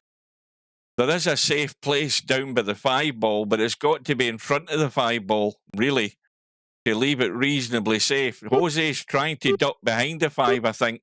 He's trying to overcut the 3 and find a spot behind the 5, and this is touchy. That's too heavy. That's a touch like a sledgehammer. How's it going to work out? Well, here we go. This could be the sellout. He's hit that with a touch of a sledgehammer. What the hell have I done there? Hang on a minute. I've lost the game. But this for 2-0.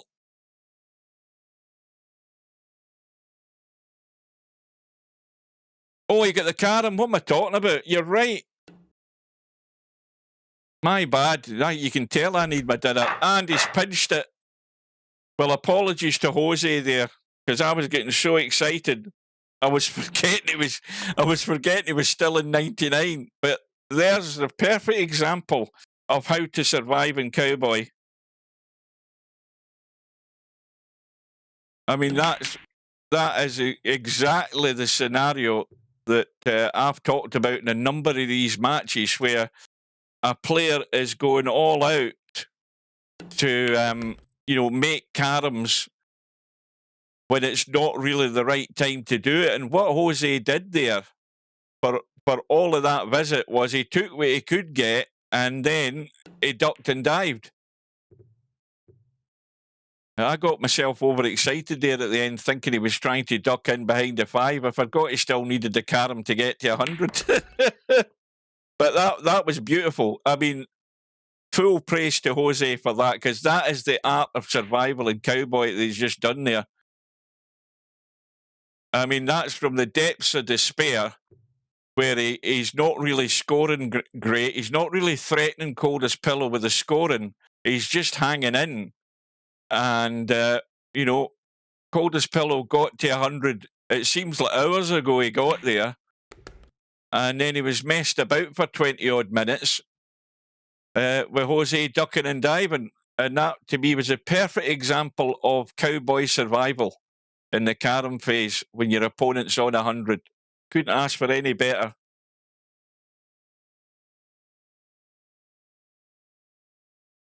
Well, Coldest Pillow he's certainly learned something there, because it'll help him as well. Because, if Coldest Pillow gets in a similar situation himself, if he thinks he's going to sort of carom his way out of the situation, then he's asking for trouble. You've got to start using your head. But Jose's an experienced enough Cowboy player, because he's played loads of games, to know that you have to do that. You've got one way of surviving. I know he doesn't want to do that, though. Maybe Jose fancies maybe he fancies the messing about when it gets to the carom phase. Where's the cue ball going? But Coldest Pillow's at it as well. Here we go. That's really suckered Coldest pillow into the old follow through, force follow scratch.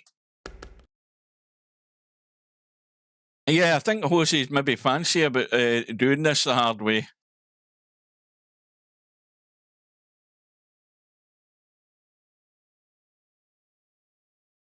So we are 1 hour and 28 minutes into this match. We've managed to complete 2 racks.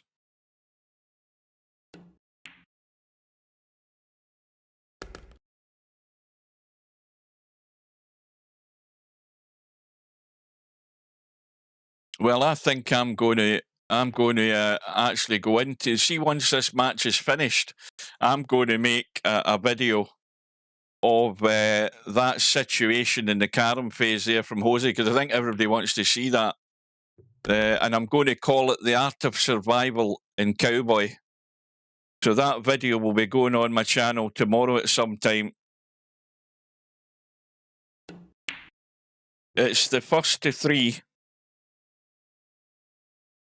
So, yes, we could be here for a while yet, if that's your next question.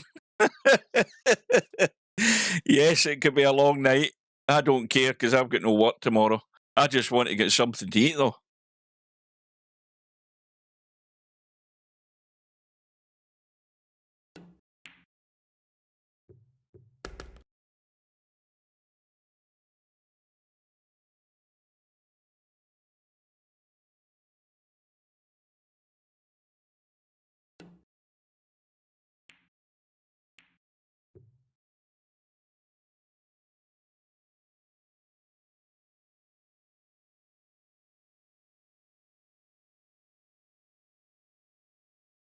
I wish I could control my emotions when I'm watching things that I get excited about, because I lose the plot. I mean, poor Jose, I'm thinking he was on 100 and he was trying to duck behind the 5, little realising he still needed the carom to get to 100. And he played a perfectly good shot, and I'm thinking, well, he's left the 1 exposed. But anyway, the rest of it leading up to that was great.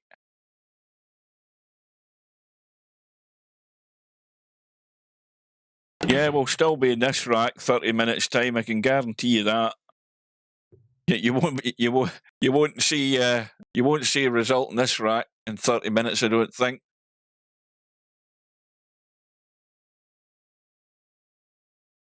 So Jose's visit ends in 15.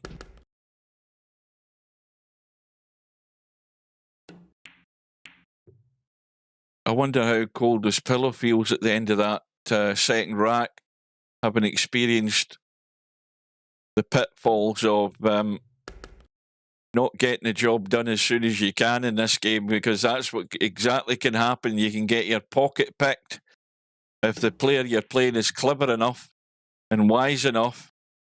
And 100% credit to Jose in that, because to me, he did everything right. Everything right in the art of survival. And more players need to be wary of that situation. And I'm talking about certain better players in this tournament. 1 or 2 of them are on the 1-loss side. They need to be wise as well, because their ego gets the better of them trying to make carom after carom. And if you're in the same situation as Jose's in, you cannot be trying that. You've got to protect the 1. You've got to wind your neck in and do the right stuff to survive. Yes, being aggressive and being positive and trying to keep the caroms going, that's all very well. But you've got to face up to the facts. You're asking an awful lot of yourself trying to do that. You've got to take a lesson in Jose's book in survival. Desperate situations call for desperate measures. And you get right down and dirty if you can.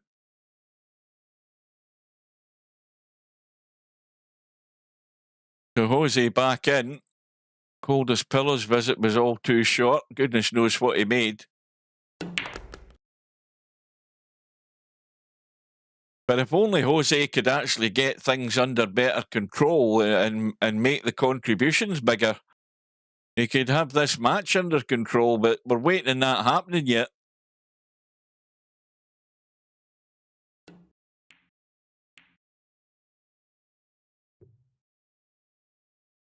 But the longer the match goes on, each player has more table time, and they can feel the shots better. They can see the shots a wee bit better. At least that's what you're hoping.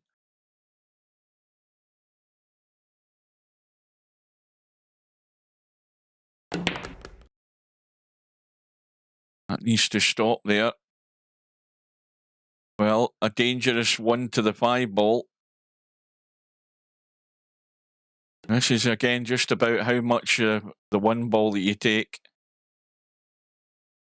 And this is not going to be good because he's... I don't know whether he can even pot that 5 ball. It looks as if it's past the pocket. It's very thin. And would you believe it, he hasn't even got the legs to get it in.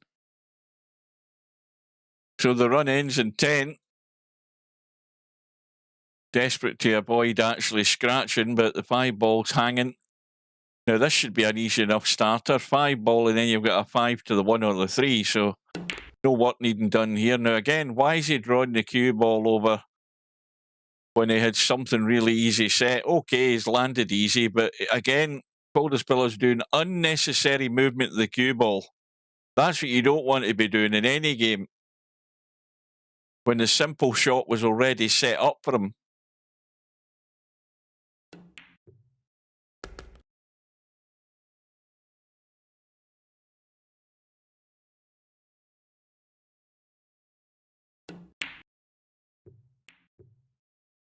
Now, full in the face in the 3 ball. Now he's going to have to dig out a pot, and he's going to not be sitting in too good a shape either with this effort. Going to leave either the 5 to the 3 or the 1 to the 3, and neither of them are gimmies. And this is what happens when you start getting out of line. It's like any game. When you get out of line in one shot, you get even more out of line in the next one, and the next shot becomes more difficult. So this is about trying to regain control, and the pot has let Coldest Pillow down again. So Coldest Pillow can't really get away from Jose at the moment either in this rack. So Jose's played the carom onto the 5 for the pot, so he's got the open table, but that 1 ball really wants potting, and he could go up top and leave the 5-1. If he's going to pot the 5, he can leave the 5-1 from the top end as well. He just needs to roll through far enough. And I think that's reasonably good. Let's have a quick look. That's fine. I mean, again, he should never be missing this. It's an easy enough carom, and he's got the little bank out to get the 1 in play.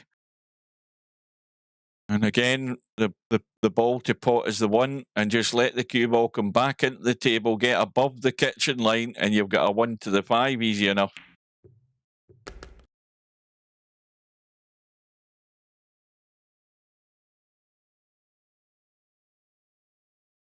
Now, again, you've got to hit most of this 5 ball, because again, if you don't, you do Where's that. the cue ball going? Oh dear. That forward momentum in the cue ball, just doing everything to try and get into the pocket. Well, he's got the 1 ball as a pot, but can he see it? He might be hooked. No, he isn't. He can pot the 1. If he pots the 5, he's got to get the cue ball out, which he's done.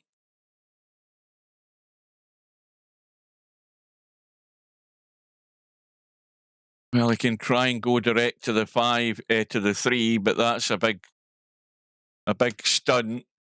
He could go to the rail and try and kick the back of the 1. That's a safer shot.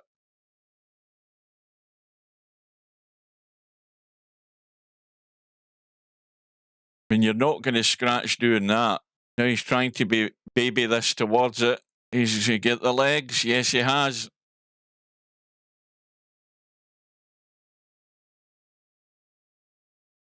Well, again, got to think about the cue ball. The cue ball has to be either up above or on the parallel line with that middle diamond, and I think he's gone too far. Yep. He's too straight. Again, the line is there. It's just how much of the one ball you take. You visualise the shot, going to the railing, kicking the one. It's a big target, the one ball. As long as you visualise that shot and how much of the one you're taking, the three you're taking, but he didn't get it right. So Jose's visit ends in 23. He's got a 10-point lead, so nothing in it.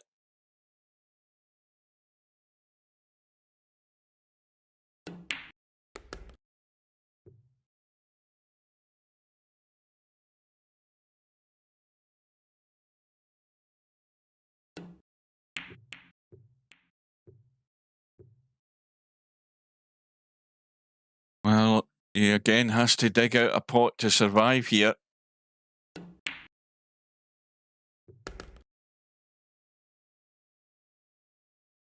Good shape for the follow-up. The 5 ball will be coming down towards this corner pocket. In fact, it's going to go in, and that won't do any harm because he's actually lined up again perfectly on the 3-1. But tell a lie, he's on a pot. This is because I need food.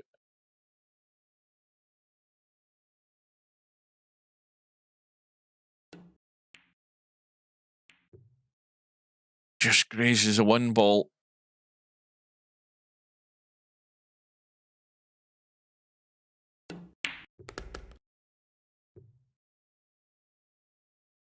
Again, you look away from the scoreboard and you look back, and suddenly Coldest Pillow's got 26 points at this visit. But doesn't get the draw line right there, so the visit ends. That 3 ball needs to go over the side pocket because he wants to get rid of that right now. You don't want to leave the 3 ball there, Jose, and you certainly don't want to be playing a carom to it off the 5. You just got to think about the cue ball here with this shot. Well, the plan was not to hit the 1 ball, but he might get away with this by playing the draw to the 1. He could play the 3 to the 5, but 3 to the 1 won't do much harm unless he gets it wrong like that and does a numpty shot Where's of the the day. cue ball going? Oh dear, outside, never mind. Well, that's the numpty shot of the day that Jose's just played there. You witnessed that, folks. That was a sucker shot and a half he's just played. Oh dear. Well, I haven't eaten. In fact, I've got more of those chicken tikka nibbles that I got today, and I'm going down for a packet of them because I can't survive another hour and a half of this. I've not had my bloody dinner. In fact, that's just what I'm going to do. I'll be back in a second.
Right. Well, there might be periods of quiet here.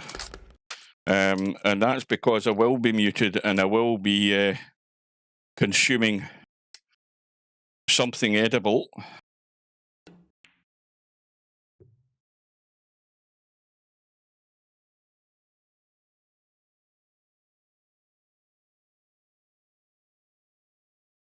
I have got little... I'll say that again. I've got little chicken skewers here. Chicken tikka on cocktail sticks. The little nibbles you would have at a party, but I'm having no party. I'm just having something to tide me over till I get my bloody dinner after this is finished. It's probably going to be a late supper I'm getting. Where's the cue ball going?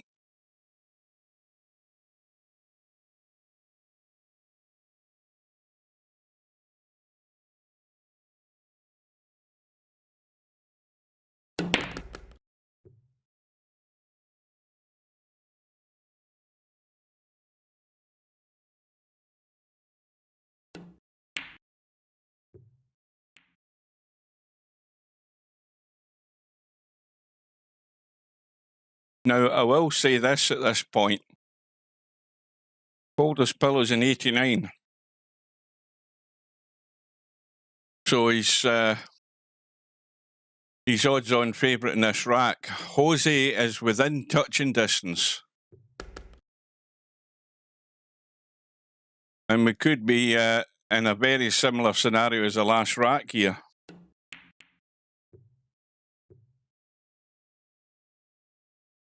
You know something, Cobra? I watched a recipe video on YouTube the other day. It was like, I think the video was like 10 or 12 minutes long.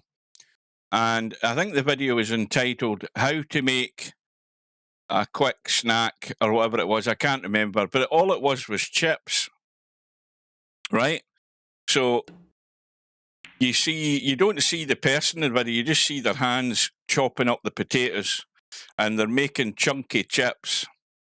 And they're not using an air fryer. They're not using a chip pan, as we would call it. They're not deep frying them in oil. What they've got is a frying pan with maybe vegetable oil in it, and then they put in like two spoonfuls of flour. I presume this is just plain flour that they're putting in the frying pan. So they've got the oil in the frying pan, they're putting the plain flour in the frying pan, and then they're stirring it round to the temperature, and then they put the chips in. And then they're stirring them round and stirring them round. And to cut a long story short, see, by the time they got to the end of them, these chips looked as if they were coated in chicken tikka. They looked lovely and crispy. I would have devoured them any day. So it must be a good way of making them nice and crispy, having the flour in the oil. Because they look gorgeous, these chips. I've got the hiccups now that I'm eating.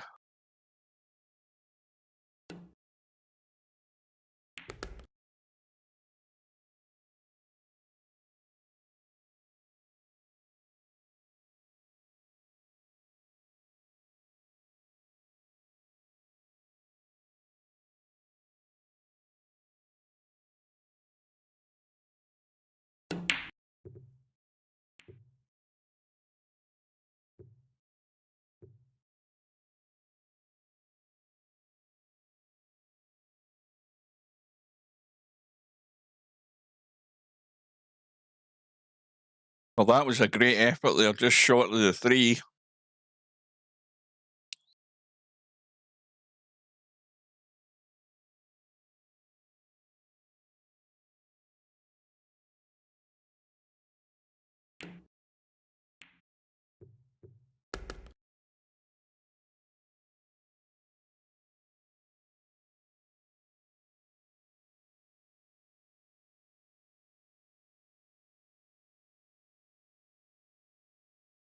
Well, Jose's got lucky there. Has he? Was it too straight? No, it is. It's too straight. I thought he'd a force follow in there for a sec. Trying to get it off the 2 rails or the 1 rail direct. Well, what I would say is the 1 ball is in a dodgy situation here for Coldest Pillow. So I think for the time being, Jose should leave the 1 ball there for Coldest Pillow to deal with.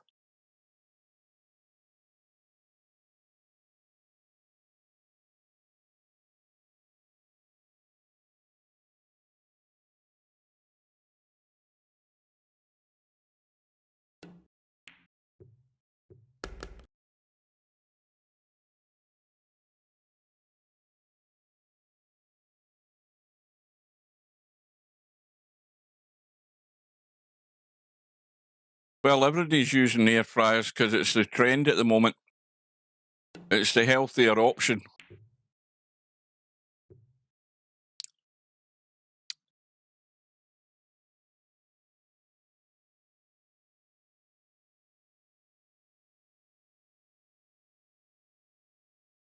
Well, Jose's away back on 65. He really needs to put in a big effort here.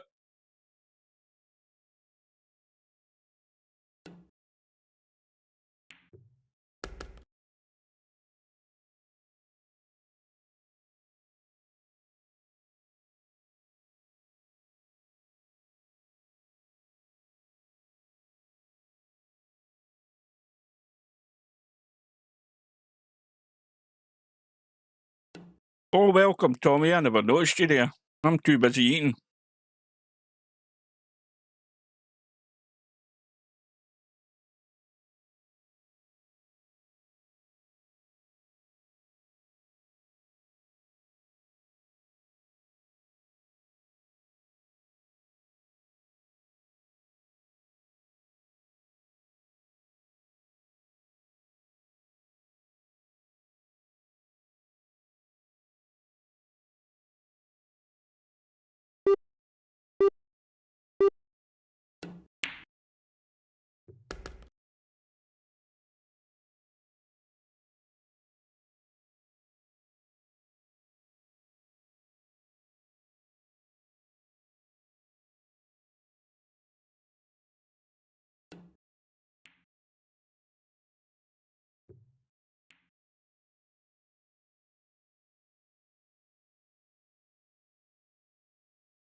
Well, Interchange X was in the stream.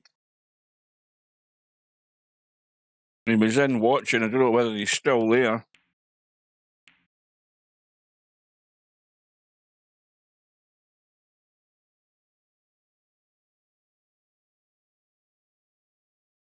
And the only thing I would ask is if you're going to arrange it for Friday, don't make it any later than, well, really any later than 7 p.m. your time in Germany, which would mean it'd be 6 p.m. my time, which would mean that I've got a possibility of getting to my bed at a decent time.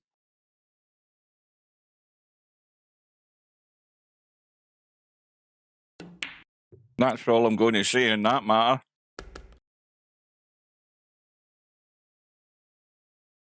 Well, Jose is edging ever closer. I'm doing a Steve. I'm talking with my mouth full.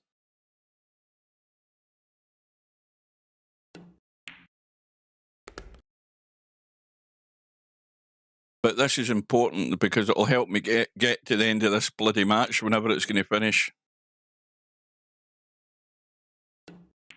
Well, 8 p.m. your time is 7 p.m. my time. And that match with Larry last night started at 7 p.m. my time and it finished at 10 minutes to 10. I think it did. It was almost 3 hours. And it went all the way. It went the full 5 racks.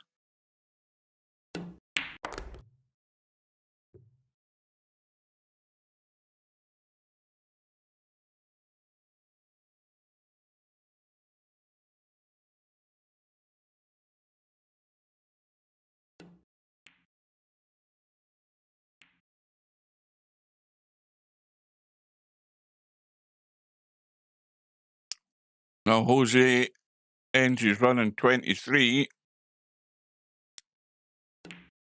Still short of the... How did I say end his run? Am I missing things? I'm looking at the chat and looking up and Jose's still at the table. I thought he'd finished. Anyway, he's in 89. He's still not kept his points, so...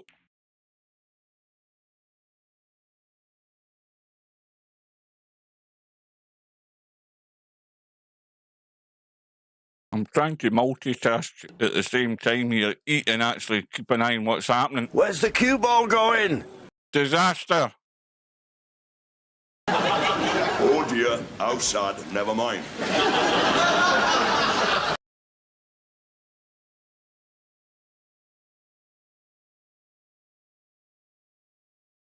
Complete failure there from Jose. Back to square one.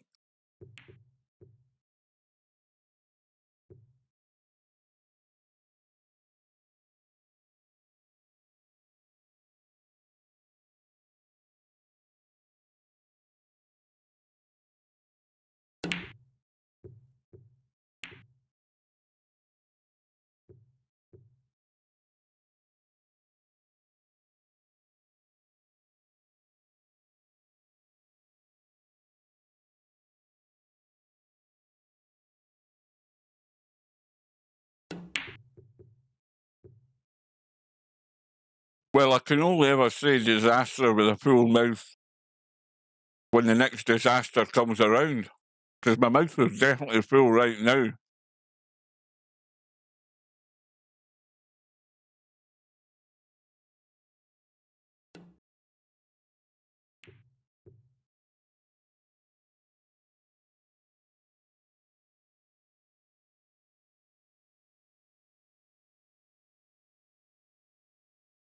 Now I know why ABBA had a hit with a song about chicken tikka. You remember that one? That was a big hit for ABBA, chicken tikka.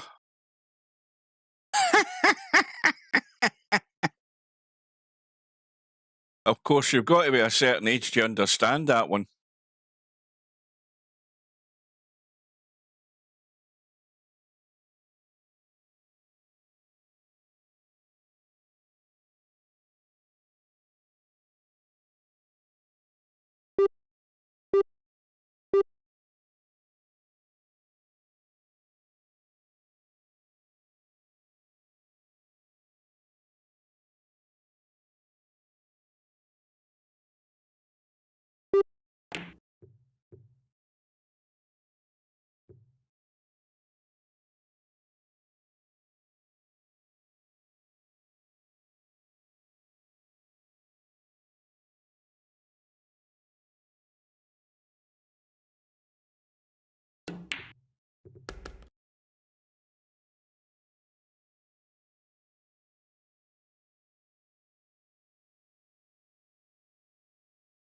Right, well, you've actually just put your foot right in it there, Tommy. I don't think you realised what you've just said. You said, by the way, I've had some Chinese food, and then you go on talking about Japanese food.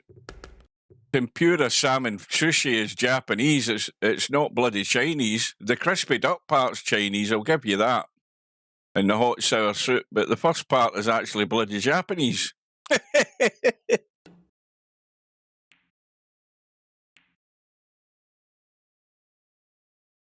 Oh, aye, they're all the same. They all look the same. They're all from the same part of the world. That's right.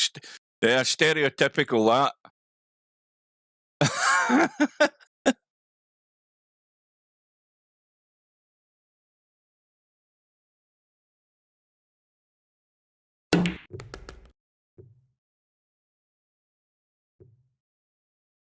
Well, I'm almost done with my my little snack. I've got another skewer left with 2 bits of chicken on it.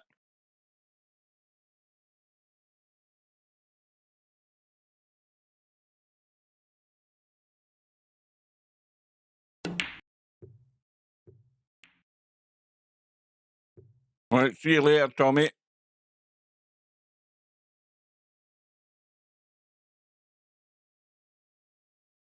Clearly, this isn't exciting enough to hold Tommy's gaze. He's off. He's had enough. Don't let the door hit you in the backside on the way out.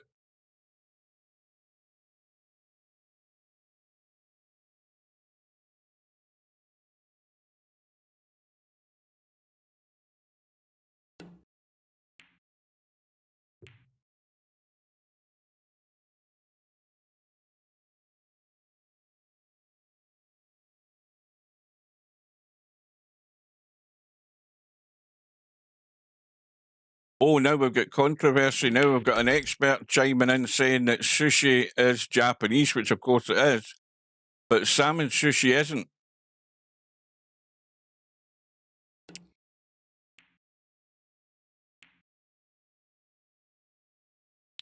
Yamaguchi Taru, the Jamie Oliver of VP4. You're going to have to Google that.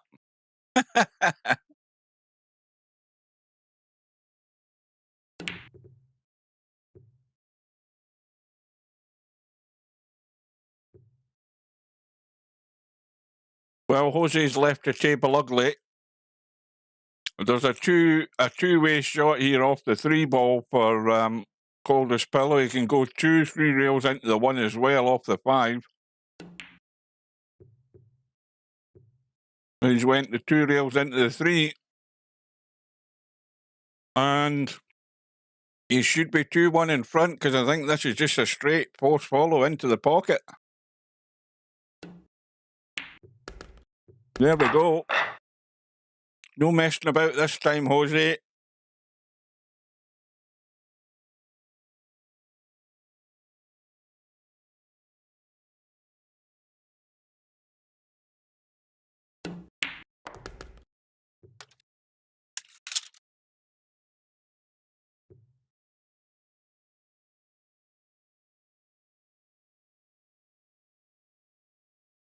So that means that after just on the 2-hour mark,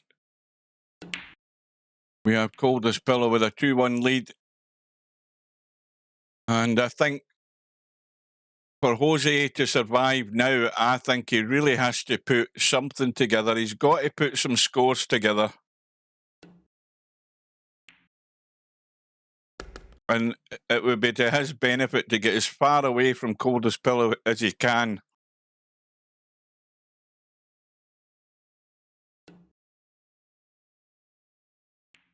Well, there won't be any more chicken spraying in your face because it's now gone. I need to take a wee bit of water just to wash the rest of it down. Hang on.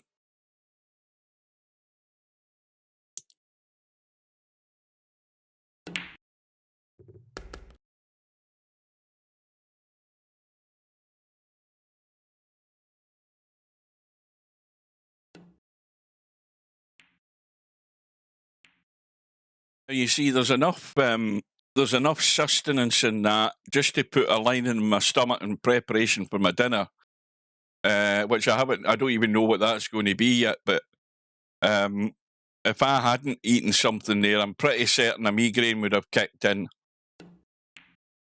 I would have got the migraine symptoms coming on, and that's why I like to make sure that I don't have an empty stomach for an extended period of time, the way I used to do it, and get terrible migraines because of it.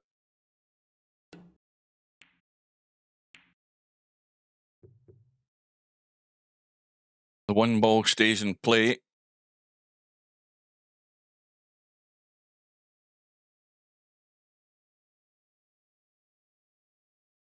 mean, Stubb, you can tell how stupid Stubb is.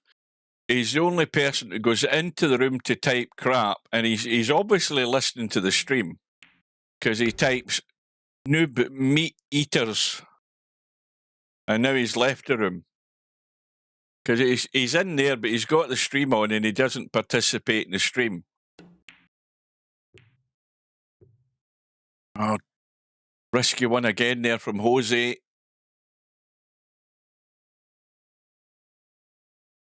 Stay up top for the 3-5. Or is he going to start running this cue ball needlessly? I mean, he can't be straight. He can't be straight. He's fine.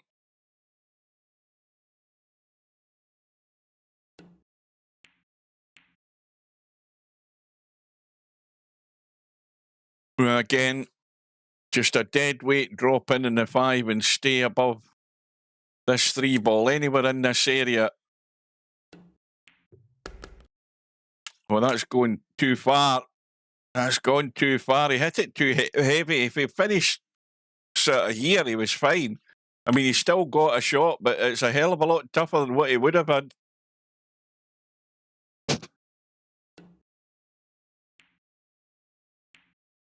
Well, he's caught the one ball perfect there. That's exactly how you want to hit that one ball there. Just slightly less than half ball and you keep it alive. Send it towards the pocket. And he's got the 5-3 to follow as well. But yeah, I don't know, but watching Jose, I'm just always concerned that these points could go south for some reason, and he's now killed the 3 ball. The 3 ball's now out the game, which also then puts a big threat on this run continuing. And this is looking good in terms of keeping it going, though. But he would like this cue ball to actually force follow, go through the 5 ball and end up the table where he could pot the 3. That's the ideal scenario here. Well, he's caught the 5 right side. Now, that 5 ball will cut. If this was me, I'd be playing the 5 ball and going up the table. I'd be taking the risk. I'd be just desperate to get it back into the game.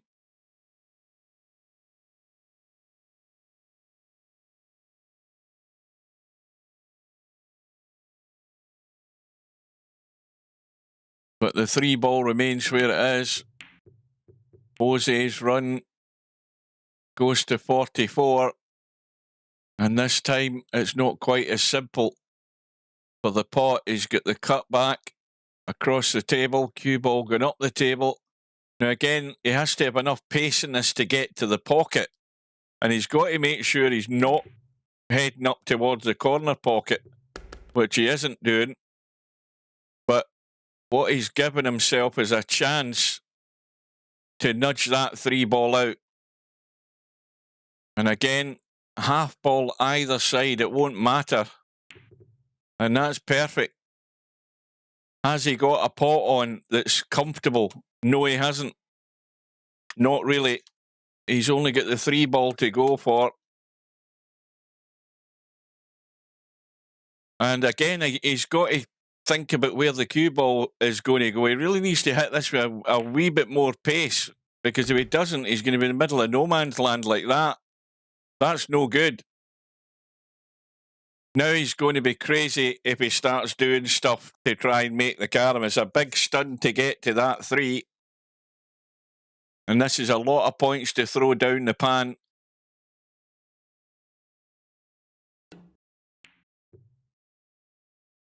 Oh, that's a beautiful shot.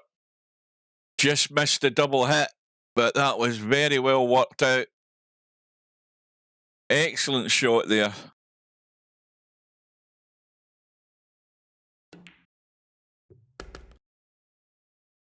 Wait a wee minute, hang on.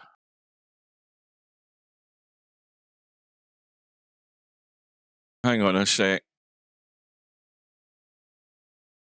Right. We're back in business. And Jose's still at the table, but I fear for him doing something stupid here. But this is exactly what he needed to do in this 4th rack, is put a score together. Now he's trying to go inside the rail again, but that's fine. I mean, he's kept his points. It's his biggest run of the night when it was needed. It gives him a decent lead to start with. And now we wait on Coldest Pillow's response.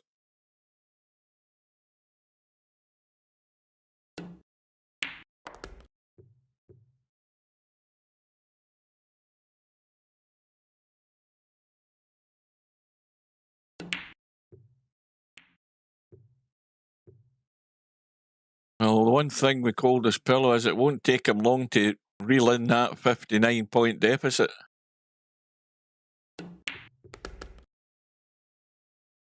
You know, I think the most important thing in this rack is that when Jose gets back to the table is the contribution he makes then, because to really make him favourite in this rack, he's got to really get to that 90 in his next visit.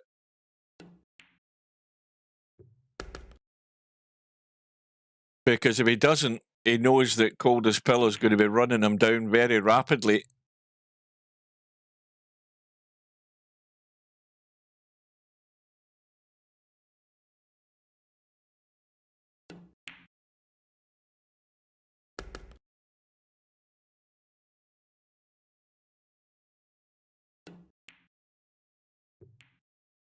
I thought he was too high there and going to come out and miss the 3 there, but he just skimmed it and no more.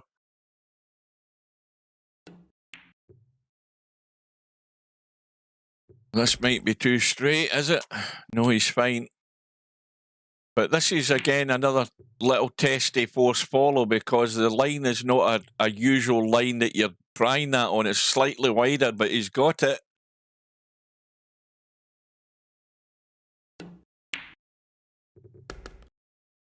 And again, you just don't want to be straight. And this time, he's straight.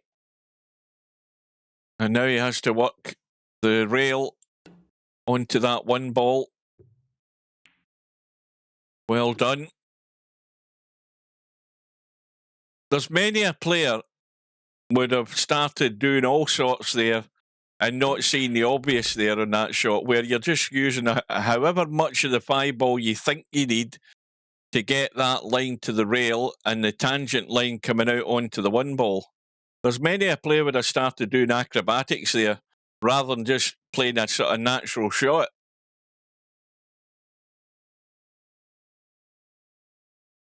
The run is 39 already. And that's not going to make it this time. So Jose now coming to the table, still with a lead, a 20-point lead. He's not got an easy starter, though.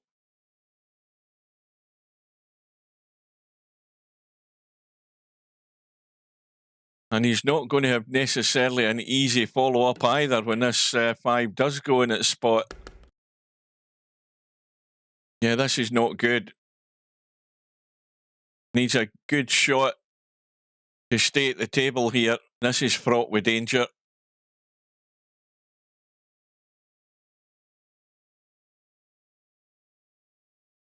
I mean, you can bang this into the short rail in the bottom and try and spin into the 3. That's what he's trying, but he's not getting to it enough. And this is what I said could happen. Jose's going to stall around and Coldest Pillow's just going to reel him in with another contribution.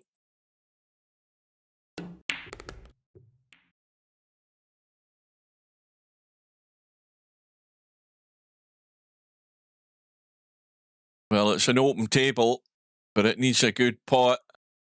I don't know whether the force follows on. Yes, it is. Yeah, that's easy enough.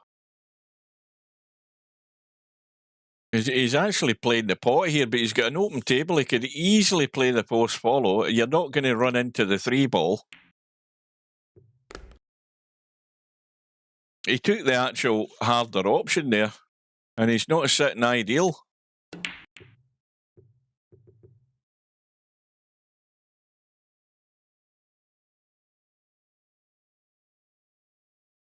And this won't be perfect either when the 3 spots. Got to manoeuvre this cue ball into a better line. Trying to get up. Well, I don't know that was the best line, because to me, you wanted to try and go over this side, because the 1 ball's sitting higher up than the 3 spot. But he's played the draw and got to it.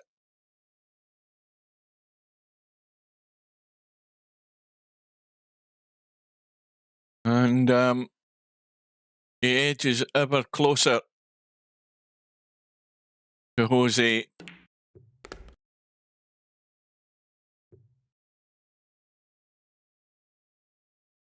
One ball spots, easy carom to follow. Keep a ball in play. That's gone a wee bit further out, really for comfort. Bit of a cutback, but the 1 goes in, it goes on its spot, and the follow-up's easy enough.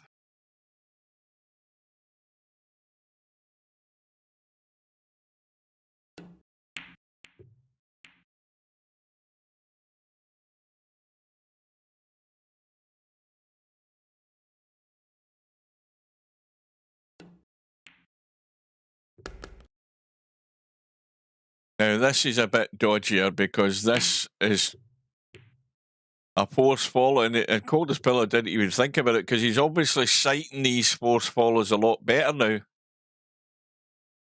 But he's been playing for a couple of hours and he's sighting them without a lot of hesitation.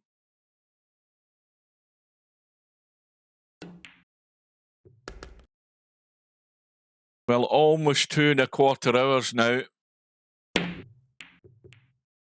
And Coldest Pillow takes the lead in the rack that he needs to get to round 4 for a match-up with LS3 on the winner's side.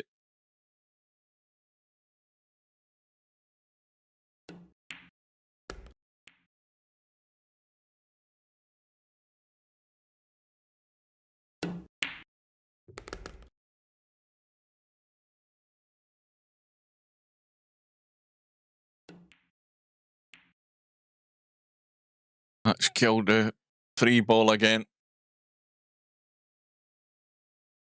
1 ball's a dodgy cut. You've got to be careful how you play that, because the cue ball could easily head up the rail into that corner pocket, so he's steering well clear of it for the time being, but it's going to be hard work now. He can go... Now, this is dangerous because you're going to the rail, but he's playing it at a very controlled pace where he didn't have a lot of huge running in the cue ball. That was well done.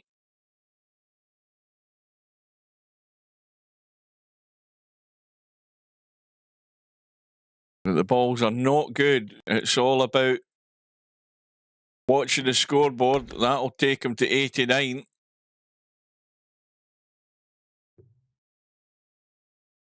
And the 1 ball isn't completely out the game in the carom phase where it is, but you certainly want to hit it at a certain angle. You probably want to get to that 1 ball off the long rail first to nudge it into play or nudge it away from the pocket a bit more. So the run is 51 from Coldest Pillow, and he's just doing the right thing.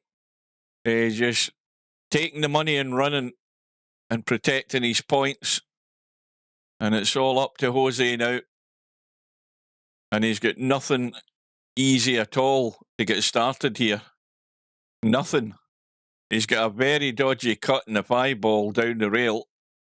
And he's got a thin cut. Well, the good thing about the thin cut in the 1 ball is, well, this is never going to get there. I think he's decided he's just going to leave it awkward for Coldest Pillow. But he could have had a go at that 1 ball without fear of the cue ball scratching up in the top right, because the 3-ball was in the way to block it.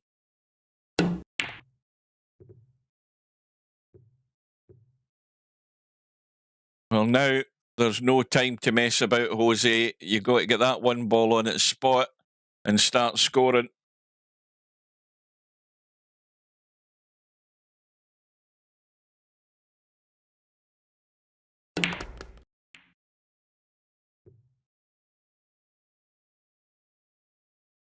He could have played that better. And okay, he can draw to the 1 ball or draw to the 5-ball, but he could have played it better.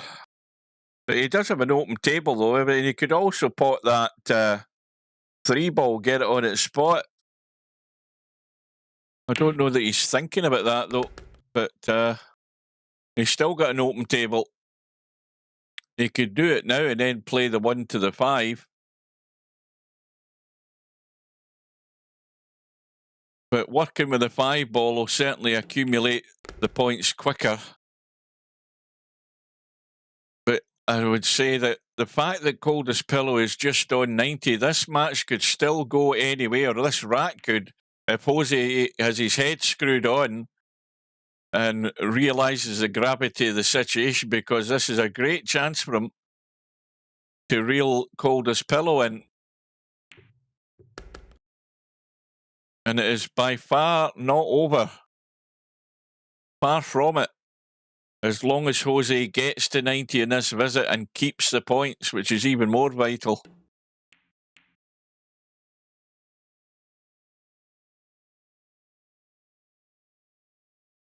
Goes to 78.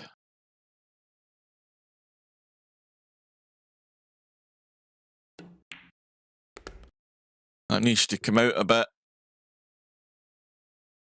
Takes him to 83. Now again, this is how much of a chunk of the 5-ball you're taking. You don't need to play a stunt. It's just how much of the 5-ball you're taking to get there. He's got the 1 ball to bail out on. And then things become tough.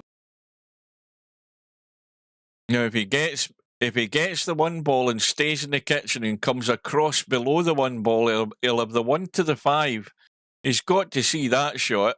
Now, he doesn't want to be start doing stupid stuff with the cue ball here because the shot is there for him. And that looks good to me. That looks good enough. It'll give him a shot at it. There's enough room to squeeze behind the back of it, though, and he's got to watch the side pocket here with the one ball. He's got to watch that angle. And he's got the hit. The one ball stays alive. Takes him to 86. And he's going to have to bail out in the one ball again. And again, it's tough. Because now he's going to end up at the wrong end of the table. Unless he runs a cue ball right back up there and try and make something out of the 3 and 5. But the priority is keep the points.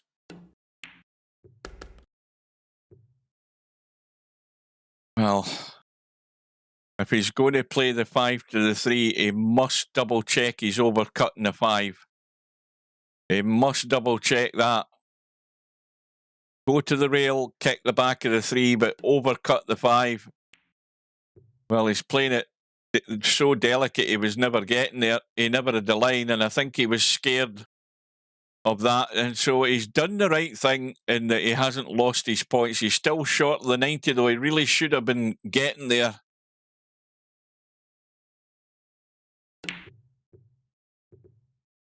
And Coldest Pillow has missed the carom.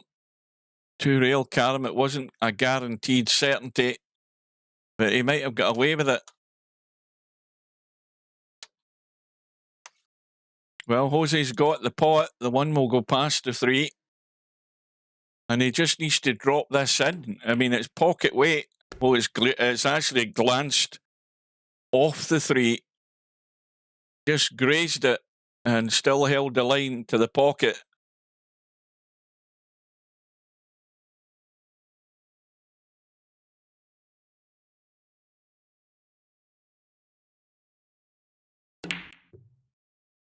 One ball. Oh, it was heading in a very dodgy line, but he's got away with it. Now he can go a 2-railer if he's brave, or a 3-railer into the back of this 3 ball. He's maybe trying to go to the 5, but watch the pot. Tell a lie, he's in 89. What am I talking about? Watch the cue ball. Well, that gets him to 90. He can overcut the 5 ball. Or he can go the 3 ball and around the table to the 5. That's dangerous. Either or they're dangerous, but he's trying to hold for the 1. And this is giving Coldest Pillow his chance because he can go to the long rail and kick into the 3 here.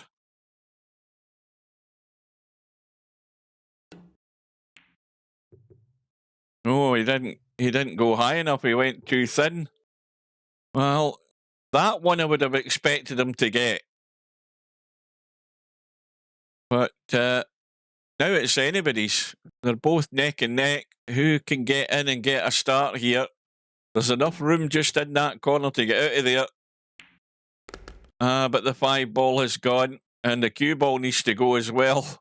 But it hasn't.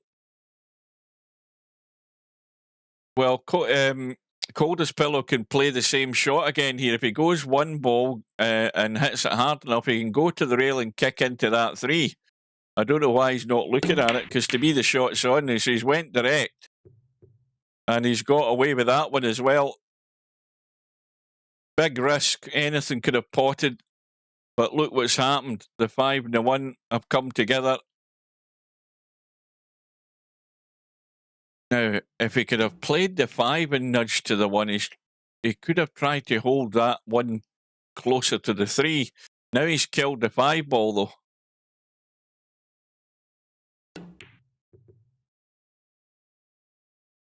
Well, Jose will be drawing this 3 ball to the 1 every day of the week. There's no doubt about that. It's a big target to hit the 1 ball, but you've got to watch the bank on the 3, though. Oh dear, he's completely choked there. Well, there's the numptiest shot of the night. He can call that a mouse fart if he wants, but his bottle went. He never went through the stroke, and he's teed it up for Coldest pillow. And that could be fatal. Hasta la vista, baby.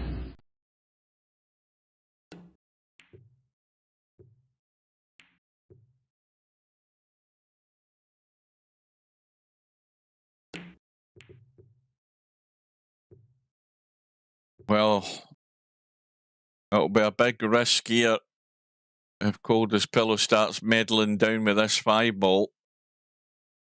He's obviously playing for the 3-ball, I would assume.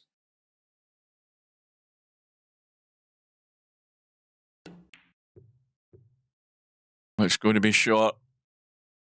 It's not going to open out. So now Jose is in the situation where, again, the 5-ball is no good sitting there for him. He needs it just as much as Coldest pillow would need it, but Coldest pillow's got a 5-point gap to defend. And if Jose is going to work with just these 2 balls, it's going to be a long finish to this rack for him.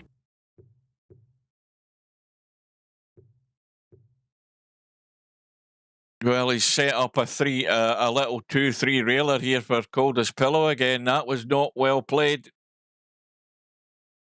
Although Coldest pillow looks as if he's trying to draw to it, and he must have the line to do it, which is why he's done it. And this is going to be a horrible finish for Jose. It's not going well. Teed that up there for Coldest pillow. I might be getting my dinner sooner than I thought.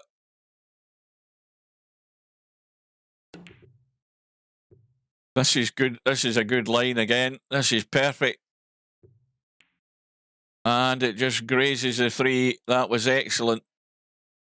And he can have another go at something similar if he fancies it. The only worry I've got is the cut in the 1. He could go inside the 1 and maybe try and check this up. But the 5-ball, again, is in a dangerous line going up and down like that. He wants to play whatever's as safe as you can. He try and go 2 rails, I think, across the table. Yeah, he's went the wrong line. But the vital thing is keeping the points. That takes him closer to the finish line. 97. And now Jose has to make a decision. Now, he could pot the 5 and he could leave the cue ball in the corner or as close as he could. He would leave Coldest pillow a chance for the 5-1. But you've got to take a risk. He can't leave that 5-ball there, though. And that's a good starter. But that's probably all he's going to get.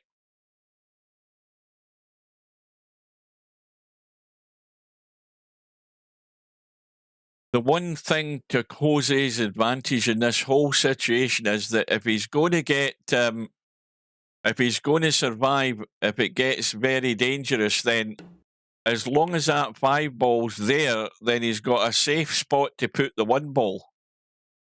If he keeps the 1-ball over in that corner, it's going to be difficult for Coldest pillow to get out there because the pocket's obviously guarded, and then you've got to find a multi-rail shot to get to another pocket. So it's not beyond the realms of possibility, as John Virgo would say, that Jose has another way of surviving in this. But he might not get a chance at it. That's 99. And he doesn't want to finish hooked behind the 3, though. Bringing the 1-ball back into play. Well, it's not perfect. So this for the 3-1 victory and a match up with LS3, which will be very interesting.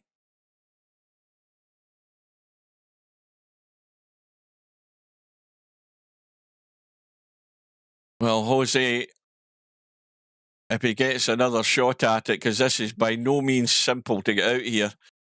If he gets another shot at it, then it's a lot of hard work to survive. Well, he knows where the safe area is for the 1-ball. He knows where the safe area is.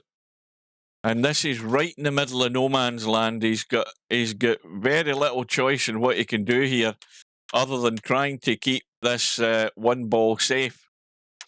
And I don't believe the problem is the way the one ball's sitting. I mean, he could punch it that way to try and send it 3 rails down to that corner. He's not looking at that though, and he's down to 3 extensions. But he can try and punch this around. He's got to make the angle though. Well, he's decided to pot the one. That to me is no good, because it's given a free go at the outshot for Coldest Pillow. That was a bit silly. I think he was devoid of ideas of what he should have done there. And Coldest Pillow had one great opportunity there to put this match to bed, and he's missed it. So Jose took a huge risk there. And again, the one ball's finished dodgy. Well, he's knocked one in, and now again, Coldest Pillow's already had practice at this shot, and he's going to have a second go at it for the match. And this is by far a lot easier, this line. Expect this to go in every day of the week. And it hasn't. He's gone the other side this time. And the one ball's now in the place in the area that's safest for Jose. But there's not a lot he can do. I mean, he could... the one thing he could do here... Now, this is where you can get down and dirty. What he should be doing is, he's potted the 3 ball. You see, that's a mistake. What he should have done is... Because again... what the hell was that? Was that 3 fouls? Oh, I think he's lost the plot. Because I certainly have. I think he's lost the plot there. He must have had the pop-up telling him he was in 2 fouls.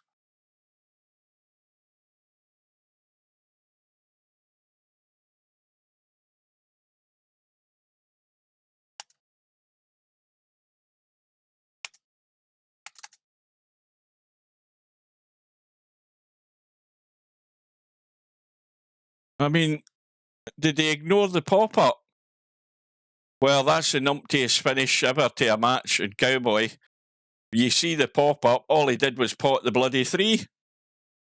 Well, what a disappointing ending for a viewer watching that.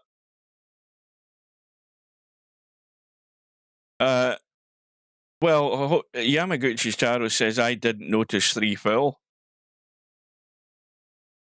Well, it obviously must have been 3 foul, because there's no way that the match would have finished any other way. It clearly was 3 fouls. I mean, that's the thing. We don't get the pop-up. This is where the spectators should get the pop-up. If you're a spectator, you should get the pop-up that the player's in 2 fouls. We don't get that. The player's the only one that gets it, but clearly Jose wasn't paying any attention to it. He just went ahead and potted the 3 ball to lose the match. Anyway, Coldest Pillow is through. We will get confirmation. Well, that match is now gone off the schedule. And we can see that we've just got Stubb and VP Monster left on Thursday evening at 6 o'clock. I will be there for that. And if we look at the bracket, we can also see that we've got Larry up against Cobra. So we've got the defending champion up against the rejuvenated Larry.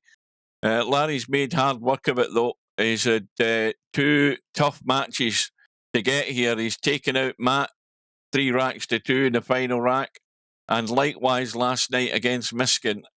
And now he's up against the defending champion in round 4. And the top half of the draw. In the bottom half, we now can see that we have LS3 and Coldest Pillow up against each other. They've all got until August the 12th to get their matches played. On the one-loss side, on the bottom half, we've got Mr. Fox and Matt MC Clarkey lined up to play one another, and the winner of them will play Jose on that one-loss side. If we go up above that, we've got the match with Stubb and VP Monster. and the winner of that will play Chiku, and or rather, I should say, VP Monster will play Chiku in that next match. Further up, we have Tommy lined up against Interchange X. They've got until August the 12th to get this one arranged and sorted out. And that is it. That's where we've got to. We've got one match left at the moment in the schedule. That match between Interchange X and Tommy may well be added to it. I hope you enjoyed it. Well done to Coldest Pillow. Well done again, Jose, for that battle in the second rack, because that was an excellent example of how to survive in Cowboy. And I'm going to make that little video. I'll do that tomorrow. So, hope you enjoyed it, folks. I'm off for dinner. Take care and have a good one. And I'll bid you good night and see you again soon. No bar, no pinball machines, no bowling alleys, just pool. Nothing else.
No bar, no pinball machines, no bowling alleys, just pool. Nothing else.